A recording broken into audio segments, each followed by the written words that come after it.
Sacred Symbols, a PlayStation podcast, is brought to you by, well, you.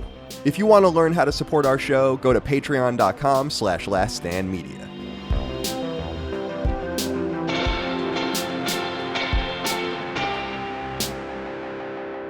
Greetings and salutations. Welcome back to Sacred Symbols Plus, a PlayStation podcast supplement. My name is Colin Moriarty. Today, I'm joined by a very special guest indeed. Now, his name is MysticRyan. Ryan, welcome to the show. You're our most requested guest, I would think, over the years we've been doing the show. So that's hard to believe. It's true, though. Welcome to Sacred Symbols, my friend. Thank you for having me. I'm glad I could finally make it on. Yeah, you're very welcome. It's awesome to have you here. I'm thinking, like, since we have David Jaffe kind of in our orbit now, people stop asking for him. And then, we talked to Ken Levine and Neil's just not really allowed to be on the show and all the rest. So yes, like when you think about the people that are achievable for me to get on Sacred Symbols Plus, I would say you are easily in first place on that over the years that I've been doing the show. So it's awesome to make this connection with you finally, and have you on. And for people that are unfamiliar with your work, I actually have it up here on my screen. Your YouTube channel, MysticRyan. How many subscribers do you have now? You have 771,000 subscribers, so 10 times more almost than we have, and an amazing 212 million views. And you wrote something in your description that I really resonated with, and I wanted to kick this over to you on this. Oh God, I think I wrote that like 10 years ago. It's all good. I'm gonna present it to you, and I'm gonna ask you a question because I feel you here. You say, okay. Hey, I'm Ryan. I'm a really passionate gamer who likes to talk a lot. I noticed no one on YouTube covers the PlayStation ecosystem well, so I decided to do it. And I feel kind of a similar way to this day. There are so few people in my mind that seem to do PlayStation well. You seem to be the biggest of the bunch on YouTube. So congratulations on identifying that. Why do you think PlayStation has such a dearth of quality coverage compared to how big it is? Because you do it really well, and I wonder why more people aren't able to replicate that. Oh, geez. It's a bit of a loaded question. How do I frame this in a way where it's like, I don't want to sort of talk down, say, other channels or mutuals. I guess what I could say is that I'm probably the biggest in terms of, I guess, what I do, which is like similar to like just standard sort of, I guess what you find more similar with podcasting, which is like general industry coverage. Mm-hmm. But I kind of have a mix of everything. And that's maybe the one thing I enjoy about doing this is that, at least in terms of being able to pick and choose what I upload, it's between industry coverage every week, but then I get to do more, I guess, content creatory things. And that sort of catapults the channel into a certain level that maybe a lot of other places can't reach, because we are doing some of the more entertainment style things like unboxings or like weird trophy challenges or something. Right. But I always find that those sort of supplement and help like some of the other things that I guess you would find from more traditional media, or again, podcasting or things like that, where it's industry coverage or looking at, opinion pieces for a particular contentious topic in the PlayStation landscape or something like that. So I feel like all of it is kind of a rising tide thing for the channel in terms of the sheer numbers that we do. Because there are other channels that, like, I guess in a way are like PlayStation themed or oriented, and they're bigger than me. Like there's that PlayStation Grenade channel that's like at 1.2 million. But like you check their uploads and it's like they do a lot of Fortnite stuff and like a lot of just third-party games. And so I think by sheer sort of niche that I've carved out, I would probably be considered the biggest in terms of what I'm aiming to do and accomplish. Yeah, and I was looking through your stuff, and I have in the past. I've come across your stuff many times. I like that it is a combination of, like, when I was going through your most viewed videos, it's a combination of, reports and all these things, but also how do you use the console? What are you looking for? Good games to try or whatever. So it feels very informational, very much like my days at IGN, which I think is like a happy marriage of all things, so. It's not to cut you off, but please. So that's part of what started the channel is that. So when I was a kid, I was a big IGN reader. IGN, Game Informer, things like that. And, it was always something where, like, growing up, I was like, oh, I want to get into games. And I think maybe I was like a little naive at the time, but I thought, oh, okay, I'll get into games.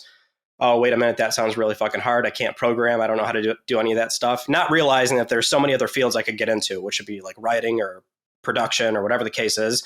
But I just thought, okay, I can't get into the actual game making business. Why don't I go into the critic side? So I thought, I'll go down this path that a lot of writers at IGN went down, because at the time I was always listening to, like the original Beyond crew with you, Greg, Ryan Clements, Jeff Haynes, Sam Bishop, all those guys, right? And so I thought, my path will be, I'll do writing. But this was right around the time where, for me, it was getting out of high school, figuring out, okay, let's go to school, let's get into debt, and let's, get a degree or something. But this was right around the time that YouTube became a viable platform for people to live off of. And so I just sort of took a shot and said, well, why don't I do this on my own first and go for the visual medium? Not even realizing at the time that was such a good play. Considering now, brilliant play, dude.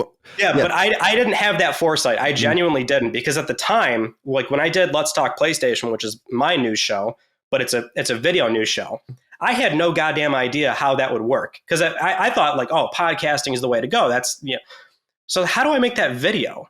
So I'm like, all right. So I'm like a straight up like Jon Stewart with like a paper and like talking on video. But I didn't realize how adaptable that would be 10 years on. But that is sort of the origins, because I also at the time launched a website with the channel as well. Now, if it wasn't obvious, that fucking website's gone, long gone. Right. I tried managing I tried like writing articles, doing a website. I thought the channel was going to be the platform that catapults the website, but it's like, no, the website died and the channel is what, carried it. Yeah, it's a really canny move on your part to jump into YouTube at that time, because of the dearth of content, which I think still exists today. And that was one of the reasons I started Sacred Symbols, was when we started Beyond and then left, and then we started PS I Love You and left. It's like, where is all of the PlayStation content? Because it's something we still talk about internally today, because we have an Xbox show, a Nintendo show, and so on and so forth. And there is so much competition in the Xbox space that it's almost crazy that we have a top 3 podcast in the Xbox space. I'm like thrilled as shit with. But PlayStation, it just seems like it's a clearer space, though I think there's so much fruitful to talk about, because I say to people all the time, PlayStation ceases to exist. There's such a huge back catalog of content and just things to talk about that you can have a PlayStation podcast and a PlayStation YouTube channel forever.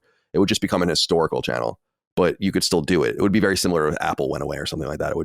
There would be something to cover. So I'm glad to have you here, because I think you do it so well, and you obviously know the craft so well, which I think is totally dope. And I want to take advantage of that today, if I might.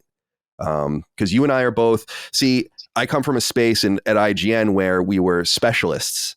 And at some point, so like you were the Nintendo guy, you were the PlayStation guy, you were the Xbox guy. And there was this notion that was a bad idea, and they tried to kind of get rid of that, and we kind of resisted that. And I think it served me well and served people like you well, not that you were there, but people in similar ecosystems that specialize in specific things. I think about my friend Ryan McCaffrey, who's still at IGN, one of the great Xbox voices in the world. But I also think about people that similar to you on YouTube. Do you know Andre Seegers? Do you know that name? He does Game Explain, the YouTube channel Game Explain. Oh, okay. I remember that the channel name strikes a chord, not the host name. Well, I just say that because he's similar to you, had great foresight where he quit IGN, went to GameSpot briefly, and then quit GameSpot, I think in 2010, to do a YouTube channel. Everyone's like, are you fucking crazy? And now he's obviously doing totally great. So now that we're in the same lane, Ryan, I want to ask you, let's talk PlayStation. Let's talk shop. When we have you established, definitely go check out, if you haven't already, Ryan's YouTube content at MysticRyan on YouTube. But how are you feeling about PlayStation? How are you feeling about the way things are going? The way I describe it on Sacred, Ryan, is this: feels like a trap, because the console is doing so well. Games are selling briskly, Spider-Man 2, most recently. There seems to be almost nothing to complain about.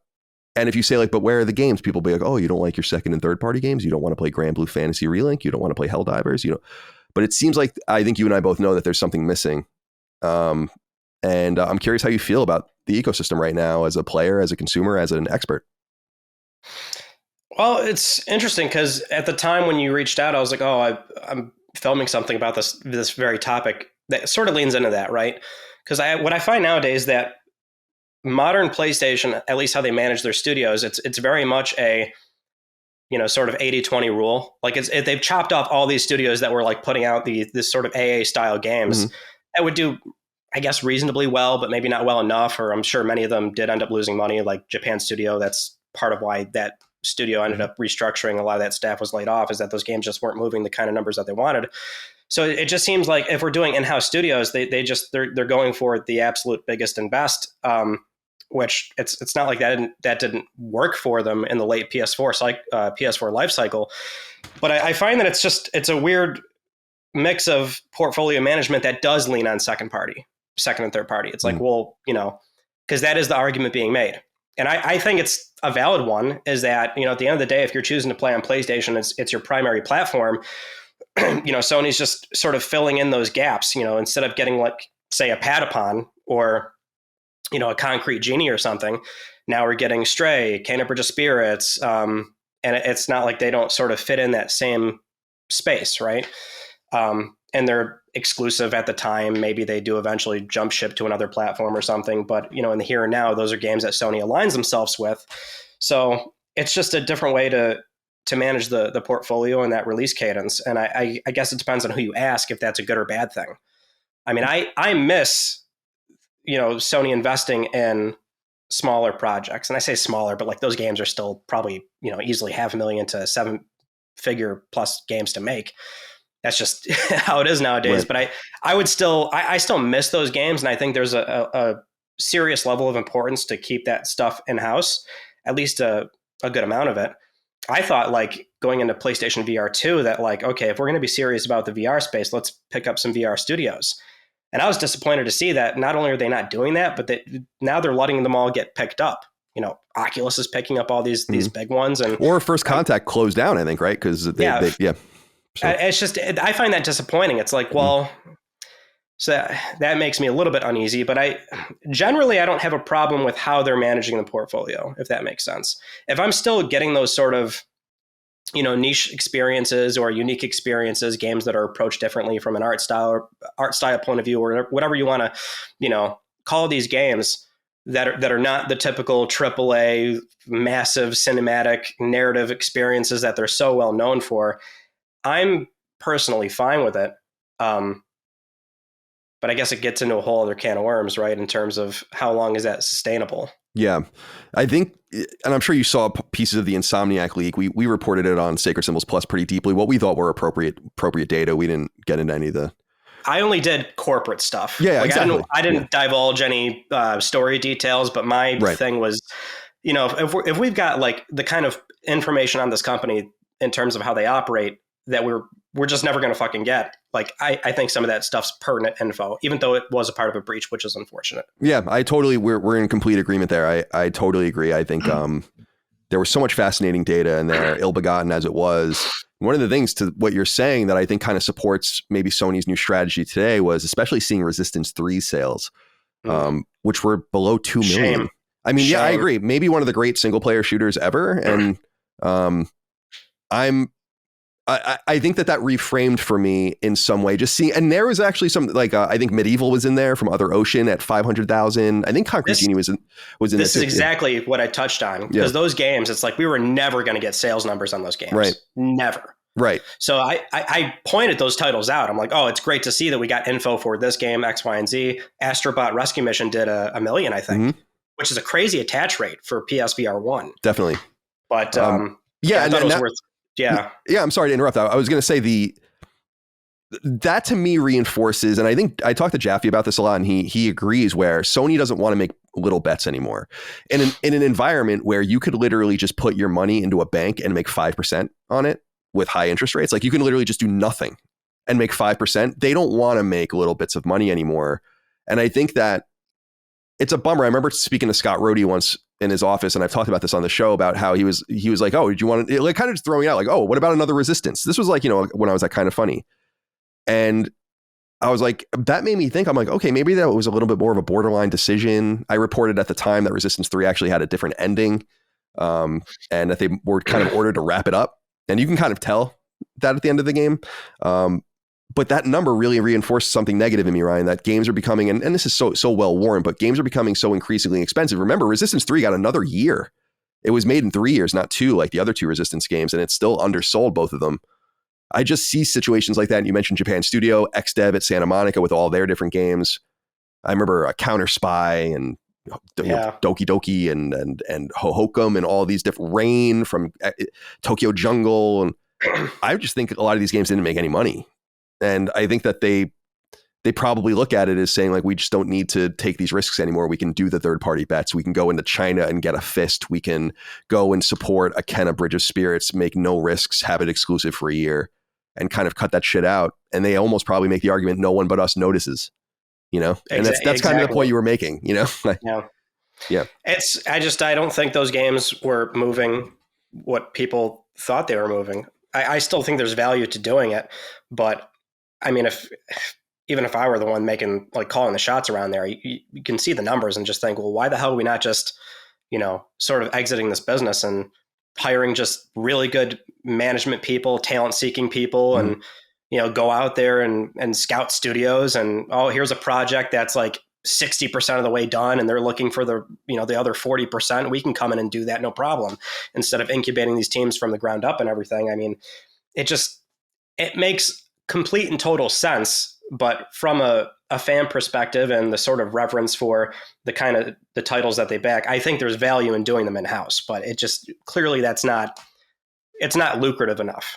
Yeah, I would think I would have to have like a numbers guy to really explain this to me further, but I would imagine doing it in-house would be cheaper, but raises your exposure. So they'd actually probably rather hire someone and limit their exposure financially to games by being able to pull out at different, not own the entire team or whatever, and have yourself a pixel up style situation where they basically fail a milestone and get shut down years into their project. That probably costs you a lot more than just cutting bait with these second parties. Are you surprised by the lack of new second party partners? They kind of, as you noted, let some partners walk away.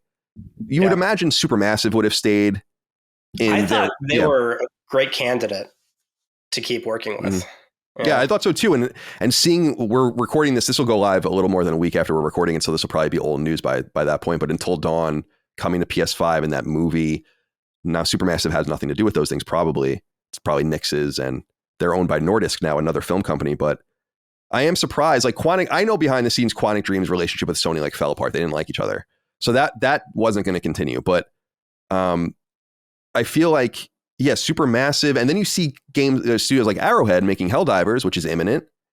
And they seem to have a relationship with them. And yet they put Foam Stars on PlayStation Plus 2 days before it comes out. It's like, okay, so you don't care too deeply about this game. Do you see any second parties out there? I mean, not to put you on the spot because it's such a big question, but do you see any second parties that might make sense for Sony to try to work with?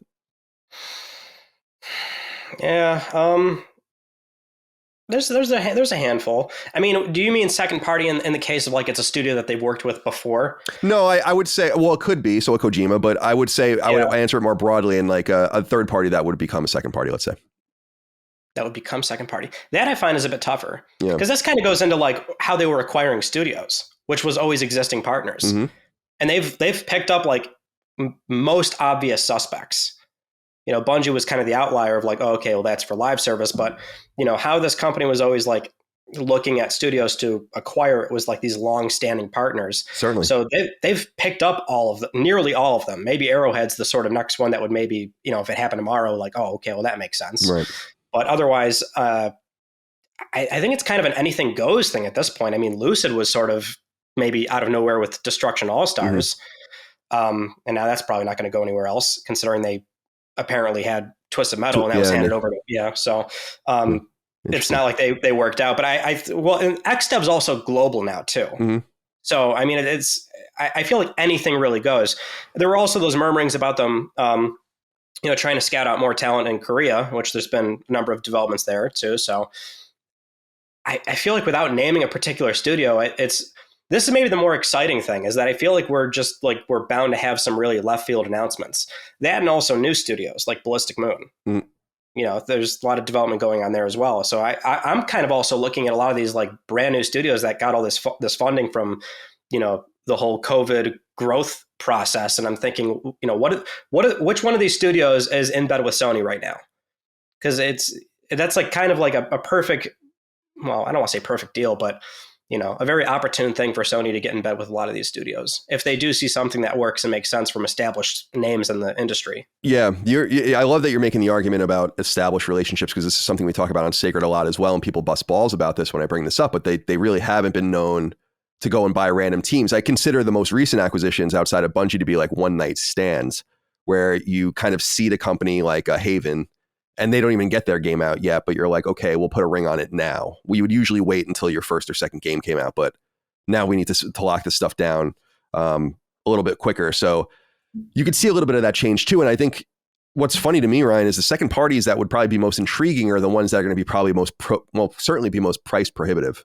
So you're probably, like you said, going to get a lot of these middle ground teams that you might not even know about that will come to fruition. As far as Ballistic Moon is concerned, do you know anything about? They're working on a horror game, right? Isn't that what people have been saying? Like, yeah. So that's my understanding of right. it. So yeah, I'd be very curious to know what's going on with them. And then, of course, some of the ones that didn't, some of these second parties that didn't seem to net out, Deviation, they still exist, but it seems like that game's done. And they basically, they took all. That's going to be the fascinating shit. To your point with new teams, is that they seem to be they seem to have an unannounced new team within them, a shooter team, and so that will be very exciting as well to check out. That's as a jumping off point. Yeah. So that's the other part of it too, is that because that's such a huge topic right now. It's like, oh, who are they going to acquire next? Who are they going to pick up next? Because this was all spurred from 2018 onward with Microsoft going studio crazy.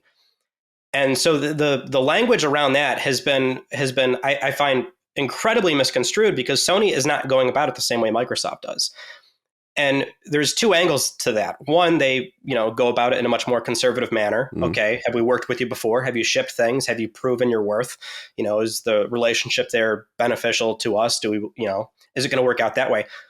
Now that they've sort of exhausted those options, I mean, the other angle is that Sony just doesn't really have that kind of capital that Microsoft does, to the point where they're, kind of going just throwing crazy numbers at these studios that they can't say no to.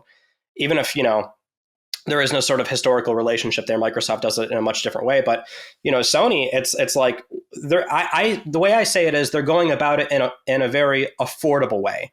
It might be risky with brand new teams, but if the sort of studio hierarchy or people that they know and they're comfortable with, and they see something there that makes sense, they're going about it in a very affordable way. So, and I almost laugh when I see people, sort of theorize that Sony should be buying this X, Y, and Z publisher or studio that they've never really worked with. I mean, it would be surprising and out of character. Like they're clearly going about it in a way that's, I guess, safe for them, even if it sounds risky for them being new studios. Yeah, it's well said. I also, and I remind my audience a lot too, that I think in a different economic environment, maybe they'd play things a little bit looser. It's just so expensive to borrow right now that even if they wanted to, because people are always like, they'll be priced out of buying certain things. And I'm like, not really. They're Sony and they can borrow money and leverage their brands and their ability to pay their bills to buy whatever they really want. It's just a matter of that being pretty expensive proposition. So it would have to be cash on hand to do this, or some sort of stock deal or whatever. And I find that their ability to do that would be somewhat more minimal. Is there anything out there that you feel like they should buy? Because my stance, Ryan, is that I would really prefer that they didn't buy much of anything. I would like to see new teams and incubated relationships. But I think if Bungie reminded, at least in my opinion, if it reminded us of anything, it's like this is the first purchase that didn't really make any sense, and it doesn't seem to be working out very well. So already they didn't seem to have any knowledge of their financials. They missed their internal revenue forecast by catastrophic degrees, rumors of Sony taking their board over, which defeats the entire purpose of acquiring the team for their expertise, which will now be run by Sony, which was looking for expertise. It's a kind of a nightmare situation. So I hope that they keep their powder dry personally, but is there anything out there you think would make sense? It would probably be something that has to fill out gaps in the portfolio.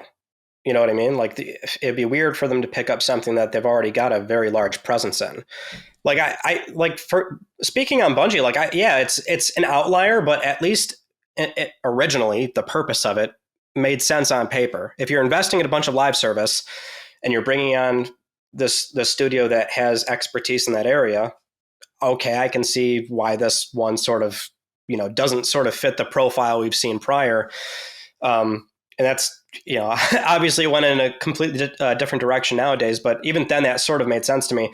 Now I'm thinking, okay, So, and this might be more external factors at play. I feel like if we see them pick up a studio that would be like really out of nowhere, or it would be surprising or uncharacteristic of them, it's the external factors of Microsoft's been going nutty. Tencent's also been going nutty. So, at this point, you kind of want to secure a little bit of your future in these genres that you have no place in, and you're losing the chance for, the next Bethesda Epic, the next, if CD Projekt Red went somewhere, right? It's like, oh, now you've lost that. Mm-hmm.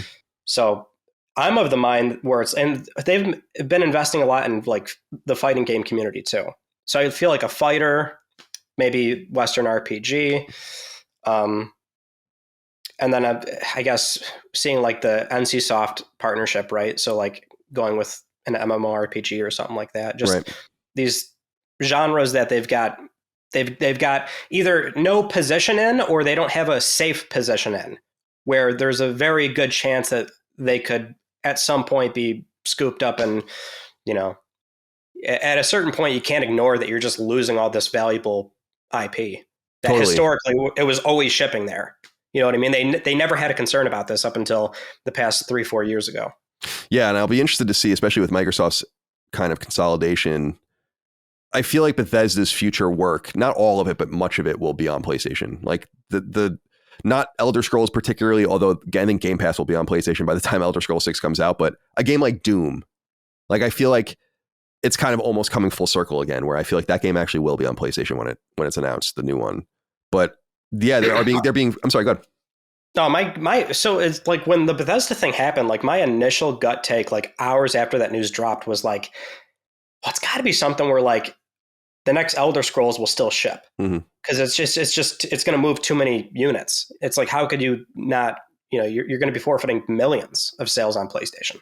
But I thought, okay, the smaller stuff, they'll eat the cost. So that would be like, and not to say Doom doesn't move, but it's not going to move the same amount of units that an Elder Scrolls 6 is going to move. Right. So my initial thought was like all the sort of stuff below Elder Scrolls and Starfield would ship, but it seems like that you're proposing the opposite, where the small stuff will continue to ship, but they'll hold the very biggest. Yeah, but because we talk about this a lot, but it seems pretty obvious that there's like Tim Stewart explicitly talking about PlayStation. Like that doesn't just happen, and so you wonder. And with the rumors of Sea of Thieves, an older Xbox One game, and then something like Hi-Fi Rush, which is a smaller Bethesda game, Japanese in origin, like how selective will they be? And will they look at still like the Starfields and so on and so forth as their biggest draws for Game Pass or whatever? To your point, I think a lot of it is illogical. And so I don't really know how to analyze it. Like, because people circulated still to this day when the acquisition happened. I'm like, I tweeted, I was like, Starfield's coming to PlayStation, and was obviously dead wrong on that. But that's what I thought too. Yeah, I thought, like, how could you not? Like, because we had never seen something like that where a platform holder picked up a third-party publisher like that. We just never saw it. Right. And then we saw them do it again with a company much, much, much, much bigger, 10 times, 15 times the cost, which I think is gratuitous. But I've gone all into that. I don't need to get into all of that now. But I guess what I'm saying, Ryan, is I've heard the argument. It's like, you don't spend $70 billion to make them exclusive. And I've heard the argument, you don't spend $70 billion to not make them exclusive. So I'm like, I don't know what the fuck you guys are doing. It's like, my thing was, have your cake and eat it too, right? If they're trying to push Game Pass subs, you're not losing that, because they're already saturating on console with Game Pass subscriptions. But I just always thought, like, I was of the mind, you ship it for 70 on a competitor, and then you still get the bulk of like Game Pass subs with new customer acquisition there, right? It's like a very exciting proposition to say, well, if I buy an Xbox, but I feel like we've both done plenty of this talking on our own shows over the years. Yeah, I've made. So yeah, I don't want to open it up again. Like, right? No, we just haven't talked about it. Totally, exactly. I totally agree with you. I think it is interesting because I don't know how to make heads of it. Like, I'm not now in the position I was telling the Defining Duke guys on our crossover show. I really am in the position now where I'm like, oh, now I'm looking at games over at Xbox and be like, yeah, maybe that'll just come to PlayStation. Like that seems like a more not near term, but midterm kind of thing. And it's funny, you make an interesting point that I never considered, which is the more you release your Game Pass games a la carte on your competitor, the more you force the consumer to make these expensive choices while comparing it to something that would be much more affordable as a consumer, which would be to get Game Pass. And so you make them make the choice over. It's actually almost easier to say like, oh, we're just going to bring one game a year. So, and it's like, oh, there's no choice to be made there. I'll just buy your game. But if you're like, here's all of it, or $15, and either way, they win, in my opinion. But yeah, so you make a good point there.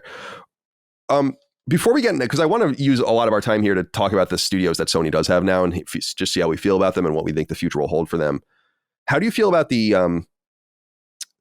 strategy that Sony seems to be employing as far as games as a service? Maybe they're pulling back on it a little bit. I don't know. It seems like they're awfully quiet about some of these projects, but I'm of the mind, Ryan, that this move makes a lot of sense. I think to your point of having your cake and eating it too, I think they could have their cake and eat it too. When I see the acquisition of a studio like a Haven, and I realize it's like, okay, you bought a new team to make that game. It's not taking away from anything that you would otherwise do, as opposed to a Last of Us Online, which may have been more in that case of taking away resources from a game that they would otherwise make. But I think it's just about doing it right, finding the right partners for it. Seems like maybe people are, I feel like, I don't want to be a Sony defender in this way, but I just feel like people are being a little too harsh on the unknown. People are like, Fair Games fucking sucks. I'm like, we don't even know what it is. Like, I don't know what it is. Like, I don't know how you can possibly say that. Or who cares about Concord? I'm like, dude, we saw like the dashboard of a spaceship. I don't know what. Yeah. I'm with you on that.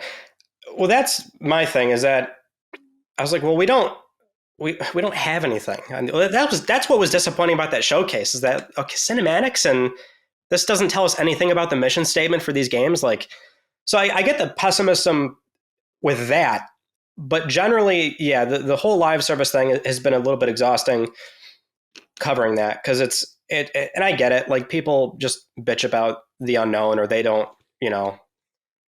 they're nervous about where the company is headed or whatever the case is. I mean, I get it, but I mean, you can just look at how they've done this, and it's all about this sort of rapid expansion. It's not just live service, right? I mean, they're doing everything now. Live service, doing these like theme park things with their IP, the shoot off with PlayStation Productions. It's expansion. Expansion means they're growing and they're looking for new avenues to make all this money, right? Live service is very much the same thing. It's not eating up resources. We've seen that they're picking up studios to do this. We didn't have Firesprite before, or Firewalk before. We didn't have Haven before. London Studio, historically, the last time we got a traditional game out of them was the PlayStation 2. They've done, very experimental move games, PlayStation Eye games, like TV Superstars. Okay, I remember that one game. Yeah. As an in-house studio, like, okay, sure, like they're going to be doing a lot, but were you playing their games before? Because I don't think you were, unless you want to be the one guy in the back shouting, "We need another getaway." So right. It's just, I feel like we're seeing more. Most of the studios are still doing what people want.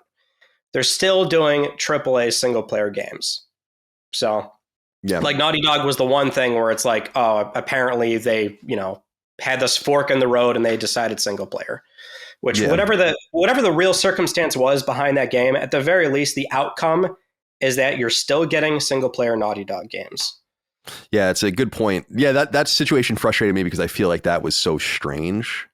The whole like revelation, like you suddenly you're like, oh man, I didn't even know that we would have. I would love to get the real story on exactly what happened, but I'm not going to speculate because we don't know enough. But no, certainly not. All I know is that I heard that it was good. The game was good from people that played. That's what I heard too. Yeah, that they had a really good gameplay loop. And out of all the live service games, this is the one argument I make a lot. Out of all this live service bitching, that was the one game that I think had the best shot. It is a very strong property. It's never been stronger. And the idea of a PvP, PvE style extraction, post-apocalyptic open world, like, how does that not work on paper? I think that could have absolutely been like the most encouraging live service game out of this, 12, now 11 something things that they want to ship by fiscal year 26, which is no longer happening. But I mean, that was the one game where I'm like, well, now that that's gone,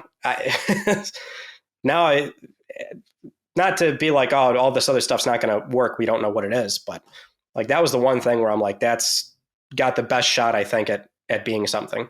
Knowing how far along it was too, I'm surprised that they didn't just release it. It says to me that they want to be more protective of the IP maybe and make sure that everything's very boutique. The HBO show is very high quality. The games are very high quality. So we don't want an 8, like we need 10s, and maybe that's the rationale behind it. But I am surprised because I really lament, Ryan, that what's missing is like the pay up front multiplayer game that lasts for 6 months.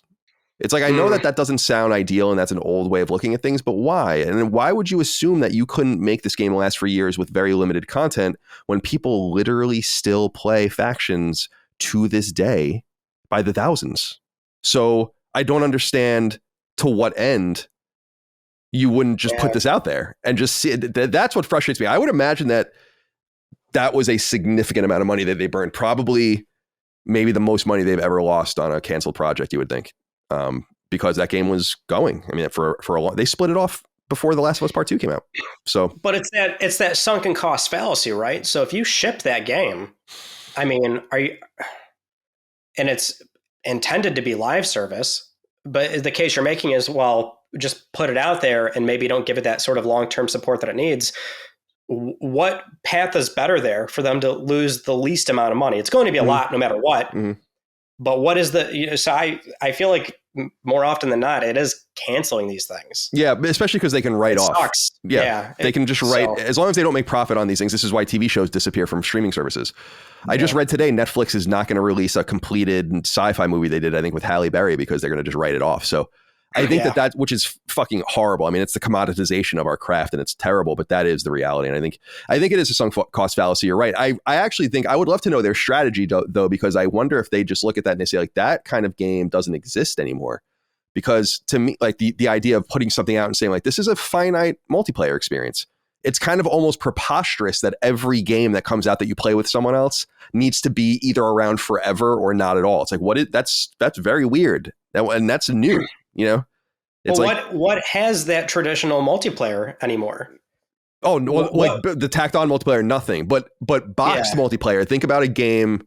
I don't want to use MAG as an example or SOCOM because they weren't huge, but I'm saying like it's almost. I use the example of Guild Wars, which I only know about because my older roommate used to play it.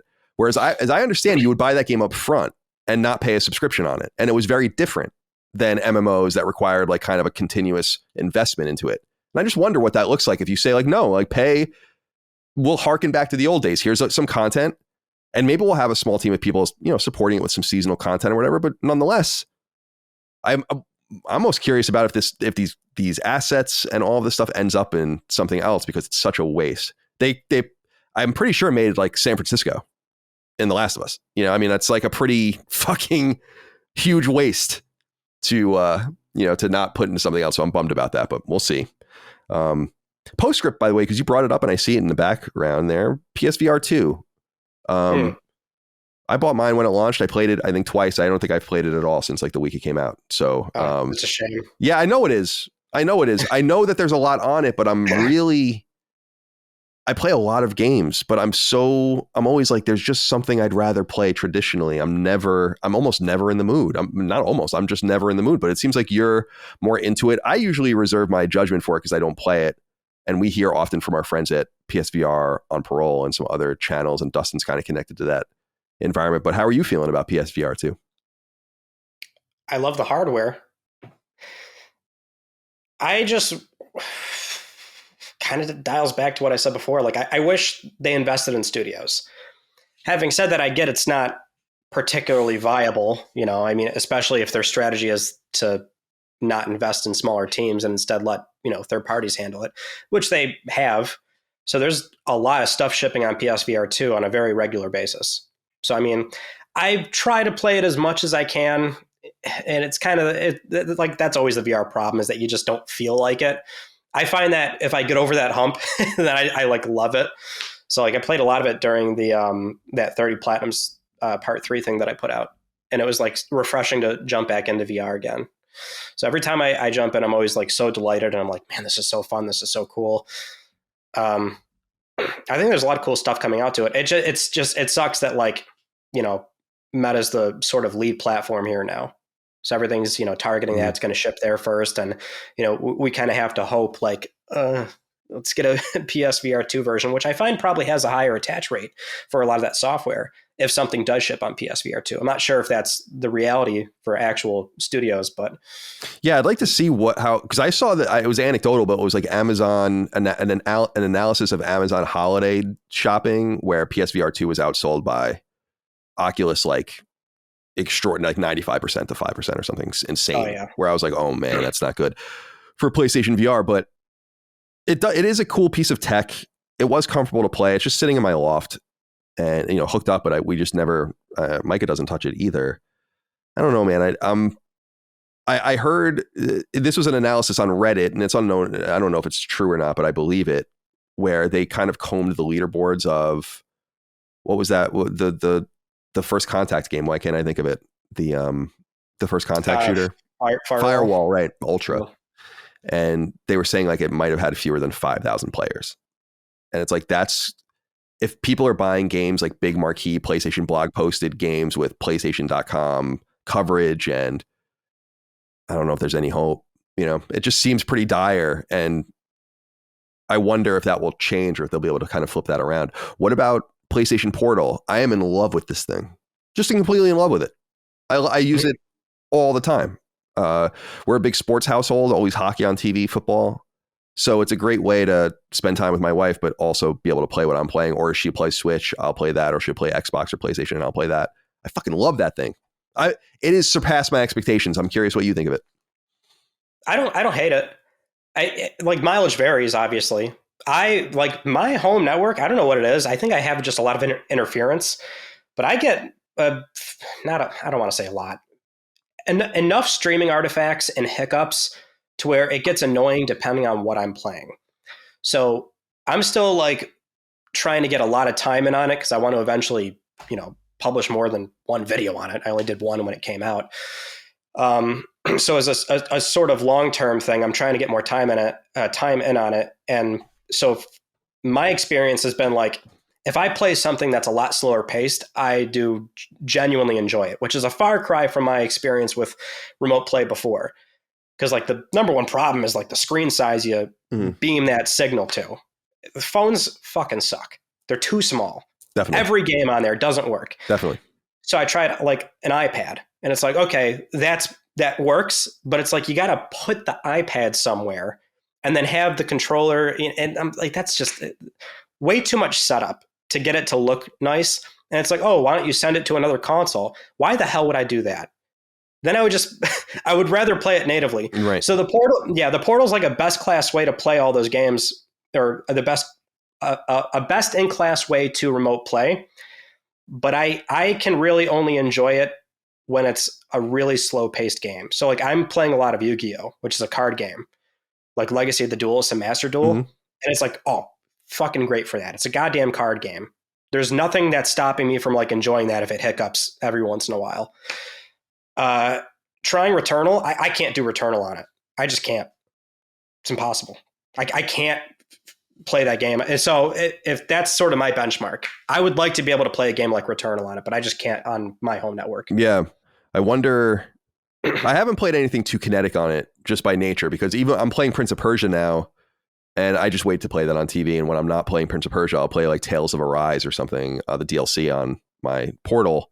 Because I am looking for a different experience, but it is so much more enhanced, like you said, than the Backbone. Because I was pretty impressed with the Backbone, the PlayStation 4 Backbone, just from a usability point of view with certain games. Like you said, like I played a ton of Slay the Spire or like Trails of Cold Steel, games that weren't too active.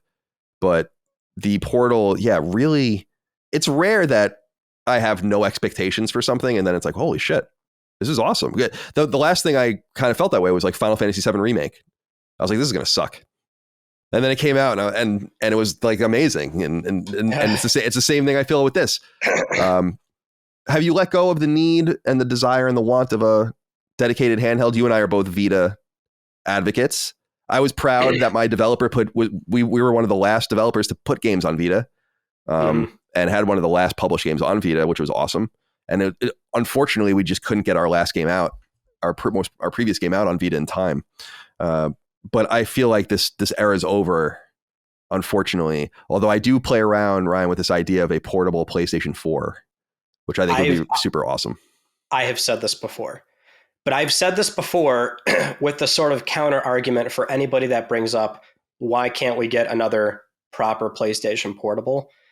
And I always tell people, there's no market. Nothing about it works in 2024, where you have a bespoke architecture and developers have to ship natively to it. It's never going to happen again. The only way it works is if it's like leaning into an existing ecosystem, an existing library. And so I say this saying like, oh, this is not like, oh, it's going to happen. But I say like a portable PS4 would work. On paper, that means you log into PSN, your library's there. You're not going to get PS5 stuff, but you'll get, and it sort of like breathes life into that platform again for developers to keep. It's surprising that new games do. The Lost Crown is natively on PS4. That all these years later, they're still doing it. So it's very interesting the way you describe that. Because people say like, oh, well, what about the Switch? What about the Steam Deck? I'm like, yeah, that's my point. Nintendo was only able to ship, 75 million 3DSs. That's fucking half the DS did. You know what that says to a company? We got to get out of this. So you look at 70 million and go, okay, that's pretty good. Well, not from the predecessor. So we have the Switch. It's a hybrid machine. Like, yeah, they've got this sort of, Switch Lite to bring down MSRP for a number of people. It's not the same thing. It came in much later. It's still the same ecosystem. Same with the Steam Deck, which is not moving like console numbers. It's doing reasonably well. But the exciting proposition about a Steam Deck is that you log into Steam and your library's there. So a portable PlayStation doesn't work. It would have to be an existing platform, which means for Sony, PS4. Yep. I'm not saying that's going to happen, but that's the only way it would work. And I think it would work too, because I think everyone kind of realizes now that's the base PlayStation that will always exist, in my opinion. And what I mean by that is that that's the PSN's most foundational element. You'll always be able to play PS4 games moving forward, in my opinion, because that's when they've rebuilt PlayStation Network. I remember when I was still like kind of funny, someone leaked us like an internal presentation from Sony where they were talking about all the things they were building in the PSN that they would then unleash later, like name changing, which took them years, but they started making all those changes at the turn of PS4. And so, yeah, I think it allows them. You saw the data. It was just 2 quarters ago now that PS4 had fewer monthly active users than PS5. I think I'm surprised. I always go to the PS4 store because I feel like I'm missing things like the storefront, and there's always new shit on there. It's not, if people open their minds and don't only play AAA games, especially. And I was so intrigued to see like Grand Blue Fantasy, I think, is coming to PS4, which is interesting. And like I said, the Lost Crown getting a native PS4 version. So yeah, is there a way to do that? Maybe mix it up in the really strong showing that PlayStation Extra's catalog has shown Sony. We saw that in the Insomniac leak as well, that they're almost, I don't know if you saw this data, but basically them saying like, this is doing even better than we expected. Like engagement is high. So could you make a device that would rectify that? That would be super cool. I love the Vita, dude. And I know you did too, but not, I say this all over and over again. I'm making fun of the audience when I do it, but it's like, it failed because of you guys. Like, you didn't buy it. Everyone here can listen. It's the same one of you guys who were like, oh, medieval. And then you bought 500,000 people bought it. It's like, okay. This is my hot take with Vita, but because like the narrative is always like, oh, it's Sony. They fucked it up. It's their fault. Right. It's those damn memory cards. And it's such an eye roll every time I hear complaining about Vita. Look, it's not like Sony did an amazing job, but I mean, that thing was kind of set in a very good way. It was a good price.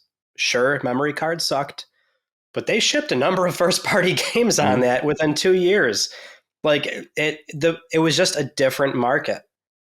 I wholeheartedly think it was not just like Sony could have thrown boatloads of cash on it, told all these studios, no, you're not shipping these amazing PS4 single player epics. We need you. Come on, that's a terrible decision. But if they even did that, it was not going to change Vita's fortunes. It would have maybe went from 15 million lifetime to, God, if they just like really shoehorned it into like maybe another 30. Yeah. Not 30. Up to 30. Yeah. Doubling it. I would agree. I'm just not of that mind. It's a tragedy. I do think the Vita on paper is like such an awesome platform, but No, it was wonderful. We're not in that. We don't have that market. People did not buy it. They were sending emails. Sony sent emails to people saying, get your friend to buy a PS Vita, and then you get like a PSN gift card or something. Like they got so desperate. The email explicitly said, because I took a screenshot of this shit. It's like, get your friend to buy a Vita. I love it. It didn't work. No, it didn't. I think also it's interesting because I think markets are pliable and change over time. And I think it's very similar, not very similar, because I think it's actually more extreme in my example here, but something like On Live was actually too early, right? Like it was actually a great fucking idea that saw the future just too early. And in some way, Vita's functionality with PS3 and then later PS4, which I used to use it as a remote play device on PS4 sometimes, it's almost like, you're almost there. Like you almost made a switch kind of in some way that would have required you to buy more. But if you were just a little later, a little bit more technologically sophisticated, when a time when people understood this all better, maybe it would have worked. But that was kind of their play, that you can't just play it again. So it's not an unknown, you know? But I think it could have gone differently if it came later, which is so funny. And I know from people at Sony that they're always R&Ding stuff or whatever, but I talked to people years ago where they're like, yeah, they're messing around with making another one. It's just like, they're always messing around with something, you know, like these Frankenstein things with controllers on them and stuff that it just never came to fruition. So it wasn't like they weren't thinking about it. And no, maybe, go ahead. I'm sorry. If there's one thing that PlayStation's good at, it's making shit too early. That's right to your point. They did PlayStation or the iToy before the Kinect got all the success for it. Even something like Home, I think, was actually too ahead of its time. Yeah. Remote play with a PSP and a PlayStation 3. You could play Layer from that, a AAA big budget game. Right. You know, they do a lot of stuff really early. And I always say, like, yeah, they mess around with a lot. But what's weird is that they ship these things commercially 10 years early. It's almost frustrating to a point, because if you look at things they've shipped, and no, this was a real feature, you could really, it's always like by the 5-10 years later, another company comes in and does it, and they sort of get all the traction that you know, that landscape was poised to get. Yeah, I was listening to a unrelated podcast, but it's called All In. It's like these business guys, like these entrepreneurs talking politics and whatever and economics. And they were saying that tech is so difficult right now because it's so easy for someone to come in and just readjust the timing on your product. Like you have the great idea and you have all of this overhead and back end, and then someone's like, that's a great idea. We can do it 10 times cheaper. And we'll do it at the better time in the market and all the rest. And it's true. And you see that in games all the time. It's a very good observation. All right. As I promised, Ryan, I wanted to get into the developers. I was going to try to go through them in my head by territory, but I know I'll forget someone. So I have the Wikipedia article for PlayStation Studios pulled up on my page or my screen right now. And we'll go through them in order. I just want to throw them out there and see how you feel about these different teams, what they might be doing, their history. I would even argue with a couple of these studios whether they should even exist anymore. Let me get we'll begin with the Bees, since that was first. And so Ben Studio, how are you feeling about Ben? We haven't seen them since 2019, was it, with Days Gone? Yeah. Honestly, yeah, go ahead. Oh, I'm sorry. I'm sorry. I keep interrupting. My apologies. No, it's all good, man. I was gonna ask. There was a civil war there. Obviously, seemed like Christopher Reese versus John Garvin is the way I interpret it. It looks like Christopher Reese won. Seems like from the leak of Insomniac, which is the only reason we have anything to fucking talk about at all, is because Sony never speaks, is that they were pitching maybe an Uncharted game, and then obviously Days Gone 2, and they were looking at what the headcounts would be for those different things. Now they have a new IP in development. They're of course best known for Siphon Filter, but I'm wondering what you think of them. They seem to be a studio in some way. I hope I'm wrong, but maybe one of those studios, if you were to look at the bottom rung, like on the brink studios, where they really need to deliver something. Yeah, I hate to say that that's where we're at, but that's, I think, where we're at, which is a real shame, because it's funny. You introduce them as the studio known for Siphon Filter. I think to you and me, that's the case. This is the Days Gone studio. Right. The vast majority. I look at them, I'm like, oh, the PSP studio. Right. That's not. Yeah. So And that's the thing, is that to a lot of folks, it's like, oh, they have Days Gone. And so I think it would be a shame if they went away. I sincerely hope they're in a position of whatever sort of, new IP this is, whatever sort of vertical slice they've made, or whatever sort of milestone builds they have to reach. I really hope they're getting there. I would be lying if I said I wasn't a little nervous about them. I think they have some things going for them in the sense that they're in Bend. It's in the middle of nowhere. It's probably pretty cheap. People there, I think, understand that they're not going to get another job in the industry if they don't leave. So I think that, I don't know this for sure, but you would imagine that creates some sort of circular logic there where it's like, if we all make maybe a little bit less, we live a little bit of a comfortable life, a little bit more secure. A lot of those people have worked there forever. But they did lose some key people, not only John Garvin leaving, but Jeff Ross, the director of Days Gone, went to Crystal Dynamics. Their lead designer, Eric Jensen, went to Sucker Punch. You almost wonder if maybe they saw the writing on the wall in some sense, but I am pulling for them. I think the unique geography just does, it precludes them from, people always ask this. Your audience probably asks this too. Why does it matter where studios are? And it's recruitment. Like, you need to be able to convince people, especially in something so volatile like gaming, even in first party, where it's like people don't want to move to fucking Bend to get laid off in 2 years. We just saw that with Bungie when people laid off a bunch of people that were even just moved there, like sold their house and moved there within the last 6 months. So I think that both helps and hurts them. It reminds me a little bit of what Phil Spencer said about Lionhead, where they didn't shut Lionhead for money. They shut it down because like the talent was gone. Like there's just no studio anymore. And maybe it almost seems like maybe that's what would end up happening to them. I don't know. But shout out to Days Gone, man.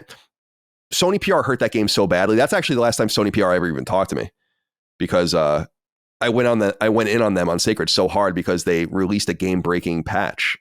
Or no, they released the game without a patch. And then it was perfectly fine when it came to retail, but it was all fucked up for everybody. And I think they really, really hurt it. And that's a bummer.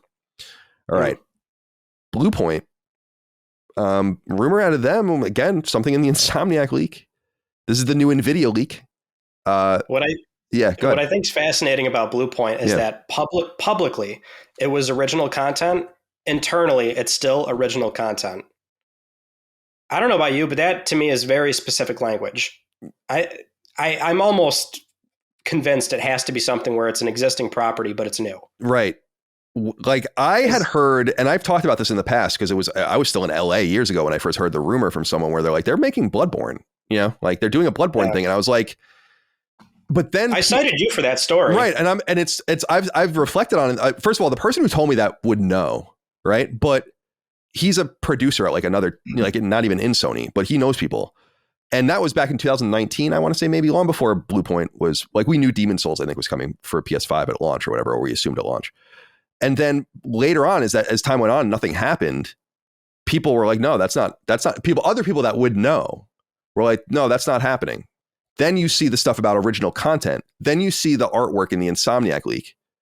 I don't know if you saw that, where it's like it's small, but it's like key art for. I don't want to put too much stock in the concept art. Yeah, I feel like that could be anything. Sure, it could be something not even used. Sure, so. That's true. That's totally true.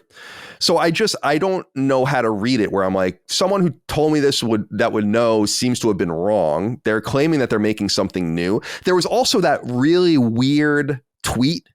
That tweet haunts me. Do you know the tweet I'm talking about from them? Not only do I know, but like I'm tired of hearing about this tweet with Blue Point. I'm so tired. It's haunting. Some poor sap put out that tweet, and this is the dialogue surrounding it years later. Okay, I'm sure whatever this game is in the tweet, but we're not going to decipher what it is off of a tweet alone. I love your consternation about it. That's so funny to me. It's not going to happen. Yeah, so I mean, totally, truly. I think we should maybe print it out, crumple it, and throw it away. Yeah, burn it, facing north or whatever. I am fascinated by. First of all, the funniest thing about them was Japan's, Sony Japan leaking that they were purchased with the which was hysterical. Yes. I'm like that. Yeah. Well, that's not an accident. So okay, that's interesting. They were like, oh shit, we put out the wrong logo for the wrong team. They never used that imagery. The original image they put out, that was not the same one they used. Interesting. Which I don't know why, but like that sort of bothers me. Who made that, and why didn't you use it again? Yeah, they're like, how did you? Yeah, it's so fun. Like to be able to fly on the wall of that, be like, what did you just do? In Japanese, though. Months later, everyone's like, so is it real? But it came from the official account. It's going to happen. Yeah, but it's been like 6 months. Well, it doesn't get more official than that. Yeah, it was a weird accident in quotes to make. So I guess to wrap up what I was saying about Bloodborne is that I feel like that was like a big miss for me. Actually, maybe like the most major and really the only major example of something that was like well circulated that I put out there that maybe didn't come to fruition. Whether it was ever in the works, I feel like maybe it was. What do you think about my theory about this, about Bloodborne, though? Could it be that From has some sort of contractual first right of refusal, even though Sony owns the IP, to say, like, we work on this game? And if we don't work on this game, then no one works on this game. That would be very specific language to give to a developer, but From would be able to kind of work with that and be able to get. Do you think they had that leverage at the time? This is pre-Elden Ring. Right, it's post Dark Souls, but pre-Elden Ring. No, I'm sure that they didn't. We know that I feel like Sony looked at Demon Souls on PS3 as a missed opportunity to lock that shit down. And so it got away from them, right? Bandai Namco has been a thorn in their side with this shit. And even Until Dawn going to Bandai Namco too in the Dark Pictures anthology, like they're always ready to strike. Well, they got the IP. Yeah, that's true.